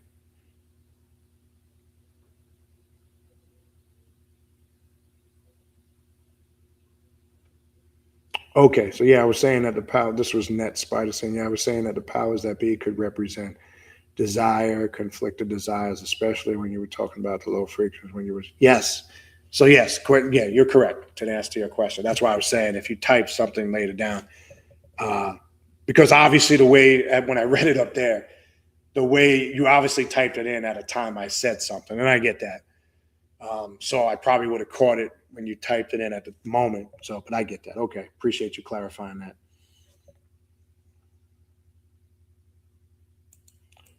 Red Pill says, I feel out of alignment, like you were recently saying. Okay, so you got something going on there. Correct. Wrath 636 says, peace and infernal abundance. Just catching the session. Appreciate it, brother.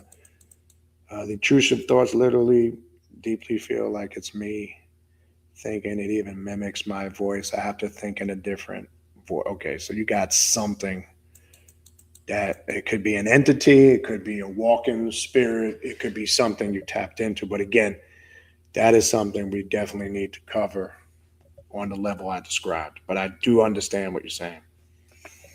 Fry eggs. There you go. Local TD shake and bake. Yo, that dude. Fried eggs, Crisco. Like you could, yeah, like you could just grill some eggs off it. The sweating, man, it's like repulsive, man. I get nauseated when I see it. It's like I cringe when I see this shit. I'm like, damn, dude, you sweating bacon grease over there. What the fuck is all that shit? He be on. You catch a clip of him on the internet, or you're flipping through the channels. I mean, this motherfucker talked for 3 minutes. He got bacon grease dripping down his head. His clothes are drenched in sweat. I'm like, damn. But anyway, all right. So I saw you typed it in, but we already connected. Yeah, we're definitely gonna talk soon. So, all right, maybe tomorrow or the next few days for sure, for sure. I don't know what happened, man. I don't know why you disappeared. But let me stop. What else we got? Listen, there you go. Hey, Xander, thanks for bringing that up. Oh, man, let's have a little fun right now. Creflo Dollar. Taffy Dollar. Ain't the wife's name Taffy Dollar? Can I just ask one question? Who the fuck in the world would trust anybody with them two names? Creflo? You're going to give your money to somebody called Creflo Dollar? And if you've seen the recent history of Creflo Dollar in the last few years, he basically came out and admitted he was a scammer, right? He basically asked for forgiveness and apologies for scamming the people. But then when some people stepped forward and said, well, if you're sincere, give the money back, the motherfucker went got real quiet. But listen to the names of some of these evangelists. They're telling you that Creflo Dollar, Jimmy Baker, Billy Goat Graham, Billy Graham. I think he passed away, didn't he, too, if I'm not mistaken? Benny Hinn. Listen to the names of these motherfuckers. Some of these, they got encoded names that telling you they scammers and hustlers. You just, these mega churches, these mega evangelists, man, they killing it, man. And you know what I chalk that up to? I just got to keep it 100% real with everybody. It's that old adage: don't hate the player, hate the game. Don't be mad at them. You got to be more pissed off with the people that get fooled by them, and stop feeling sorry for them and tell them, wake the fuck up and stop giving these charlatans and scammers and hustlers and conscious pimps your money. Right? And then what's that other creepy ass motherfucker I always talk? He is a creepy motherfucker. Peter Popoff. Are you going to give your money to somebody called Peter Popoff? Here is some creepy looking older white dude, and his target audience is low income black folks. His whole congregation, if you've ever seen the commercials, he's got infomercials. He sells miracle water and prayer cloth, and he always brings on these low income, uneducated, poor black folks. And they get on there and they talk in broken English. I was trying to get, my house was fit to be taken from me, and then I opened the mailbox. Thanks, Peter Popoff, for your miracle water. I got a check in the mail for $78,000. I know you guys have seen this shit. And I gotta mock it and make fun of it because it's disgusting, it's disrespectful. And anybody that falls for that, really, that motherfucker's probably sitting at his sink right now filling up these bottles, telling you it's fucking healing prayer water and making a killing. It ain't costing him shit. He just sitting there at the sink, filling them bottles up. He went and got a bunch of cloth, cut it up, made these little prayer cloths. He's making a killing. And my question is, what is this crazy ass, weird ass white dude doing with all of these low income, black folks? I could see if you had a mixed congregation, if we saw a mix of white folks, black folks, Latino folks, Asian folks. But even then, I mean, you have evangelists that have that, and they're still running scams and hustles. But yeah, Yeah, Peter Popoff. And then there's that weird dude with the crazy looking eyes. He looks like he's a fucking clone. I can't remember his name. That's that video. Remember that clip? That's the dude. What's his name, man? That's the dude where the reporter walks up to him. He's coming out of the car. That's the dude supposedly what's his name? Tyler Perry donated got a plane for him. That weird ass look. He don't even look human. When you look at him, he looks like a cyborg. He's like, his eyes are weird looking and they're cross-eyed. And the lady asks him about the plane, and he's like, none of your business. And you can see, like, he looks like one of them characters from Men in Black. Like he's just gonna shed his skin and some fucking entity is gonna come out of him. That dude is weird as hell. I can't remember his name. I'm sure maybe one of you guys will know. It's hilarious though. All right. Okay. I'm coming down. Down. All right. All right. Dancing said, thank you. My thoughts for anyone can claim they are working with Lilith, and they can also be imposter spirits. Yes, 100%. 100%. And again, in scenarios like that, I'm glad you're being analytical. We always have to be analytical, critical thinkers. Because look, it's just like anything else out there. I don't care. We could, even though we have fun and we make statements and joke about religion, right? You have a lot of bullshit that goes on in the occult and the left-hand path. Don't fool yourself. There's a lot of bullshit, drama, and nonsense that goes on. So I don't want to create any misconception, because unfortunately, some people come over on this path and they think everything is perfect here, and it's not. You got your bullshit artists here, your scammers, your people who got agendas, your problem people. All of those things are real. You have that here, right? And just like anything else in life, you have to be able to be aware to filter out the bullshit from the real stuff. So and I'm glad you bring that up. And I'm saying that to say to everybody here and everybody that might see the recording of this video, yeah, don't fool yourself. It don't matter in life in general. You got bullshit scammers. You got them on your job. You got them in your family. We all got family members like that, and you got them in the occult left-hand path community. Don't fool yourself. It's real. It's everywhere. It was no different when some of us who did come up in the church or the masjid or the synagogue, people were in there hiding behind being religious to run their agenda. And I was talking about it in last night's Patreon class and the sex magic class. I was making it clear. You also have the group of people who come into the occult and sex magic this, and they come into the occult and hide behind the occult left-hand path because they just want to get some pussy or some dick. That's real too. Okay, so you got them. They're here. They exist. They're real. So don't be fooled. This is no different as far as dealing with bullshit and nonsense, right? You deal with it here. You deal with it in life. You deal with it with your family, on your job, in your business, your career, in your social life. Don't fool yourself. I don't want anybody ever to come on this path and think, oh, I'm on the occult left-hand path. There's no problems. No, there's actually more problems, because you're opening up and you're dealing with a power and an energy that is intense. And sometimes people are fully unaware of what they're getting into. So, yes. Yes, indeed. Shake and bake, Laffy Taffy. Oh, sound like P. Yeah, what else we got? Protect the name. Going to be Dr. Xander Ark. Yeah, you need help. You need help. Kenneth Copeland, thank you. Some of you, I'm sure, know and seen that he is a weird ass looking dude, man. Like, you ever see I'm sure most of you have seen one of the Men in Blacks.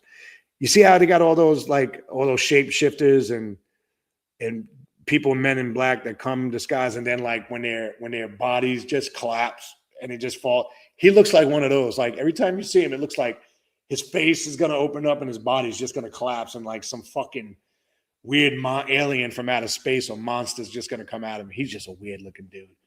And then that other dude, who I get a fucking nervous breakdown watching, Joel Osteen with the blinking. I don't know how anybody can watch it. I get fucking nervous disorder watching. I got this shit every fucking 5 seconds. I'm like, damn, can God fix that shit for you? That shit's fucking annoying. I can't. I watch that for 30 seconds. I want to fucking smash the TV. Yes, the left-hand path got just as many scammer and posers as the Christian preachers, 100%. I've been saying that from day one. What'd I do? Did I hit something? No, I didn't. Oh, there we go. I actually had a comment by accident. Yeah. All right. So that's the end. But yes, you guys are right. Um, just be on guard because this like anything in life, people see the potential to scam somebody out of money. And I've said from day one, anybody that is promising you anything that is not reasonable and charging you X amount of money for it, then there's a problem there. You know, my mother used to always say something, and it's true. I'm sure your mother's and you heard it somewhere along the line. If something sounds too good to be true, guess what? It is. There's no quick fix to anything. You're not going to take any course, any class, read any book, and all your life's problems are solved. Anybody that is promoting that, they have an agenda, and that agenda usually is to get your money. I teach from day one. I offer classes, mentorship, but it's work. And some people come in and they're like, oh shit, I didn't know I had to do all this. Oh, so what did you think it was? That I'm the type of person that's going to tell you do a few rituals, a few invocations, light some candles, a few spells, and life's problems are solved? No, it becomes harder. You know, a mentorship program should involve serious work. And if it's not harder and challenging, then there's something wrong with it. Because anything that's good to obtain is not going to be easy. And if you're going into something thinking you're going to find an easy, quick fix, oh, I'm going to sign up. Oh, this person said, if I take their course, I'm going to become rich. All my problems I'm going to find the woman or the man of my dreams. I'm going to have everything I want. Man, run. Like Iron Maiden said, run for the hills. I'll give you the advice of an Iron Maiden song. Run for the hills. Run as far as away as you can. Okay? Because it's all fake. Right? This path, as I said from day one, is about putting in work. And if you don't want to put in work, the time, the effort, and energy, and be consistent at it, then guess what? Just go back to where you came from. If that was the church, stay a Christian, it'd be easier for you. If that was the masjid, stay in the masjid. If it was the synagogue, the Buddhist temple, if it was at your Ifa house, if it was amongst the Hotepan community, stay over there. Because this path is not for the weak-minded, the weak-hearted, the emotionally insensitive. You're going to get blown out the water. This truly, that statement, many called, few are chosen, in my opinion, really applies to this path more than anything else. I know people say that and everything. You know, relate Christian, many are called, few are chosen. Millions are called, and millions are chosen on those paths. Not here. The fake fade away in time. Like, for an example, you see me calling the sister Oni in here. That's good to see her. She's been around a long time. Xander's been around a long time. Some people in here I know personally been around, a long time. I mean, they stand the test of time. I mean, you got people in here. I know Urban Alchemist. He's been around for a minute. Just to name a few. So, and these are people they're around because they put in work. And I'm not saying that doesn't mean anything to the newer people. I know Brother Shango Ray's been around. And he's got a story. He's been through some shit. And if you guys know him, I'm sure some man, if you've been to his channel, you know his story, right? So you got people that have been tried, tested through the fire, been through shit, and they're still standing because they got what this path was about. And they weren't here for the wrong reasons. And the reason why they're doing their thing and they're growing on all levels and their lives have transformed for the better. And all of them will tell you, it ain't been pretty. All of them got a story. We all have a story, as they say. And all of them are going to tell you, none of it came easy. I guarantee you not one of them will go, oh yeah, I came on the occult. I did some work in initiation, lit some candles, and by gosh, golly, I'm just a powerful magician. I guarantee you every one of them will tell you stories of struggle. Every one of them will tell you stories of some crazy shit they've been through. Every one of them will tell you of so many obstacles and challenges they had to come. Everyone will tell you of some life events that will probably make your head spin around. That's fact.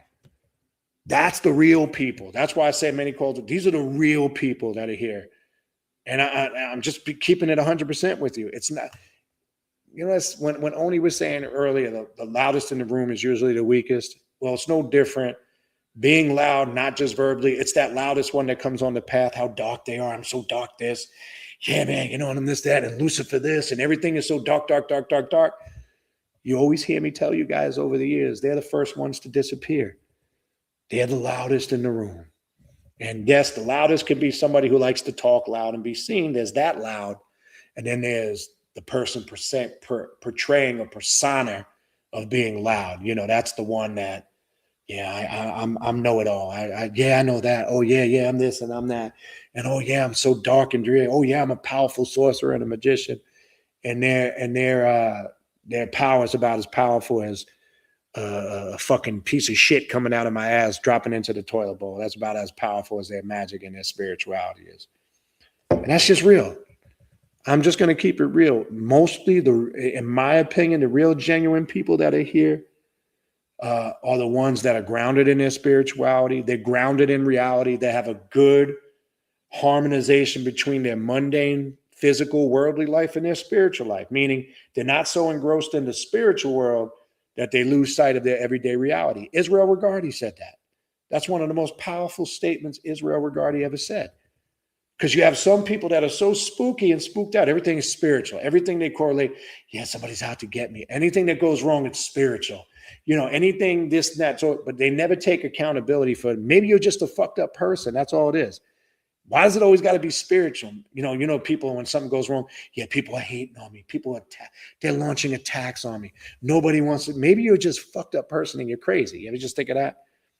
And then it's the person who sometimes they're so mundane and physical and worldly, they don't have no spirituality. Okay. So the reality is to be successful on this path, and this is what I show you on the Patreon. That's what my Patreon channel is about. The 5 points of self-mastery that I created symbolically. That's what the 5 points of the pentagram represent, which summarize what Baphomet really is. And it's one mastering himself spiritually, mentally, emotionally, physically, and financially. That's the blueprint. That's the plan. That's why you're supposed to be here, in my opinion. If you're here because you want to do dick spells and titty spells and you want to do a spell to get a BMW, this is not the right platform for you, because I'm not interested in any of that shit. Okay? I'm interested in people who want to seek true knowledge of self, grow, transform, and change, see those results manifest in their life, see it reflect in their family, their lifestyle, by the example they live. That's what I'm interested in. And the greatest thing I love to hear is when people reach out, and I got one today. I could read you a text today from a sister that I got one, and it's great to hear people say, man, I did this. We discussed this. I used this information. I did the shadow work class and this happened. And this is where I'm at now. When I hear that, that's the results of being on this path. Even I tell people, if you're in the mentorship program, when we discuss ritual work, it's cool. I'm not really interested in hearing, when I was in the room and it got cold and I saw this and that. That's the aesthetics of your work, and I'm cool with that. That's not what I want to hear. I want to hear what you learned. What did you get out of the ritual? How did it change you or not change you? How did it obstructed something? How did it awaken you? I want to know what you learned from the ritual, how you applied it to your life, and how you got results and it changed you. That's the importance of ritual work. The aesthetics is cool and everything, but it's subjective. I really don't care. I'm just going to be honest with you. We all have those experiences and they're personal. I'm not saying it can't be discussed, but that tends to what I get some with people when I tell them, if you're going to be in a mentorship program, I don't really care about any of that. And then I saw a shadow. And then when I opened all right, that's aesthetics. That's cool. It's personal, it's subjective. Not really interested in it, to be honest with you. Now, if I know you on a personal, it's different. We have a different, but I'm not really interested in that. I'm going to be honest. And that's the first thing I teach people. I'm like, look, ritual work should be done for growth and change. I broke down the definition to, we looked it up in a previous class. Ritual is in alignment with the definition of transformation. You do rituals for transformation and change, not just to be doing them.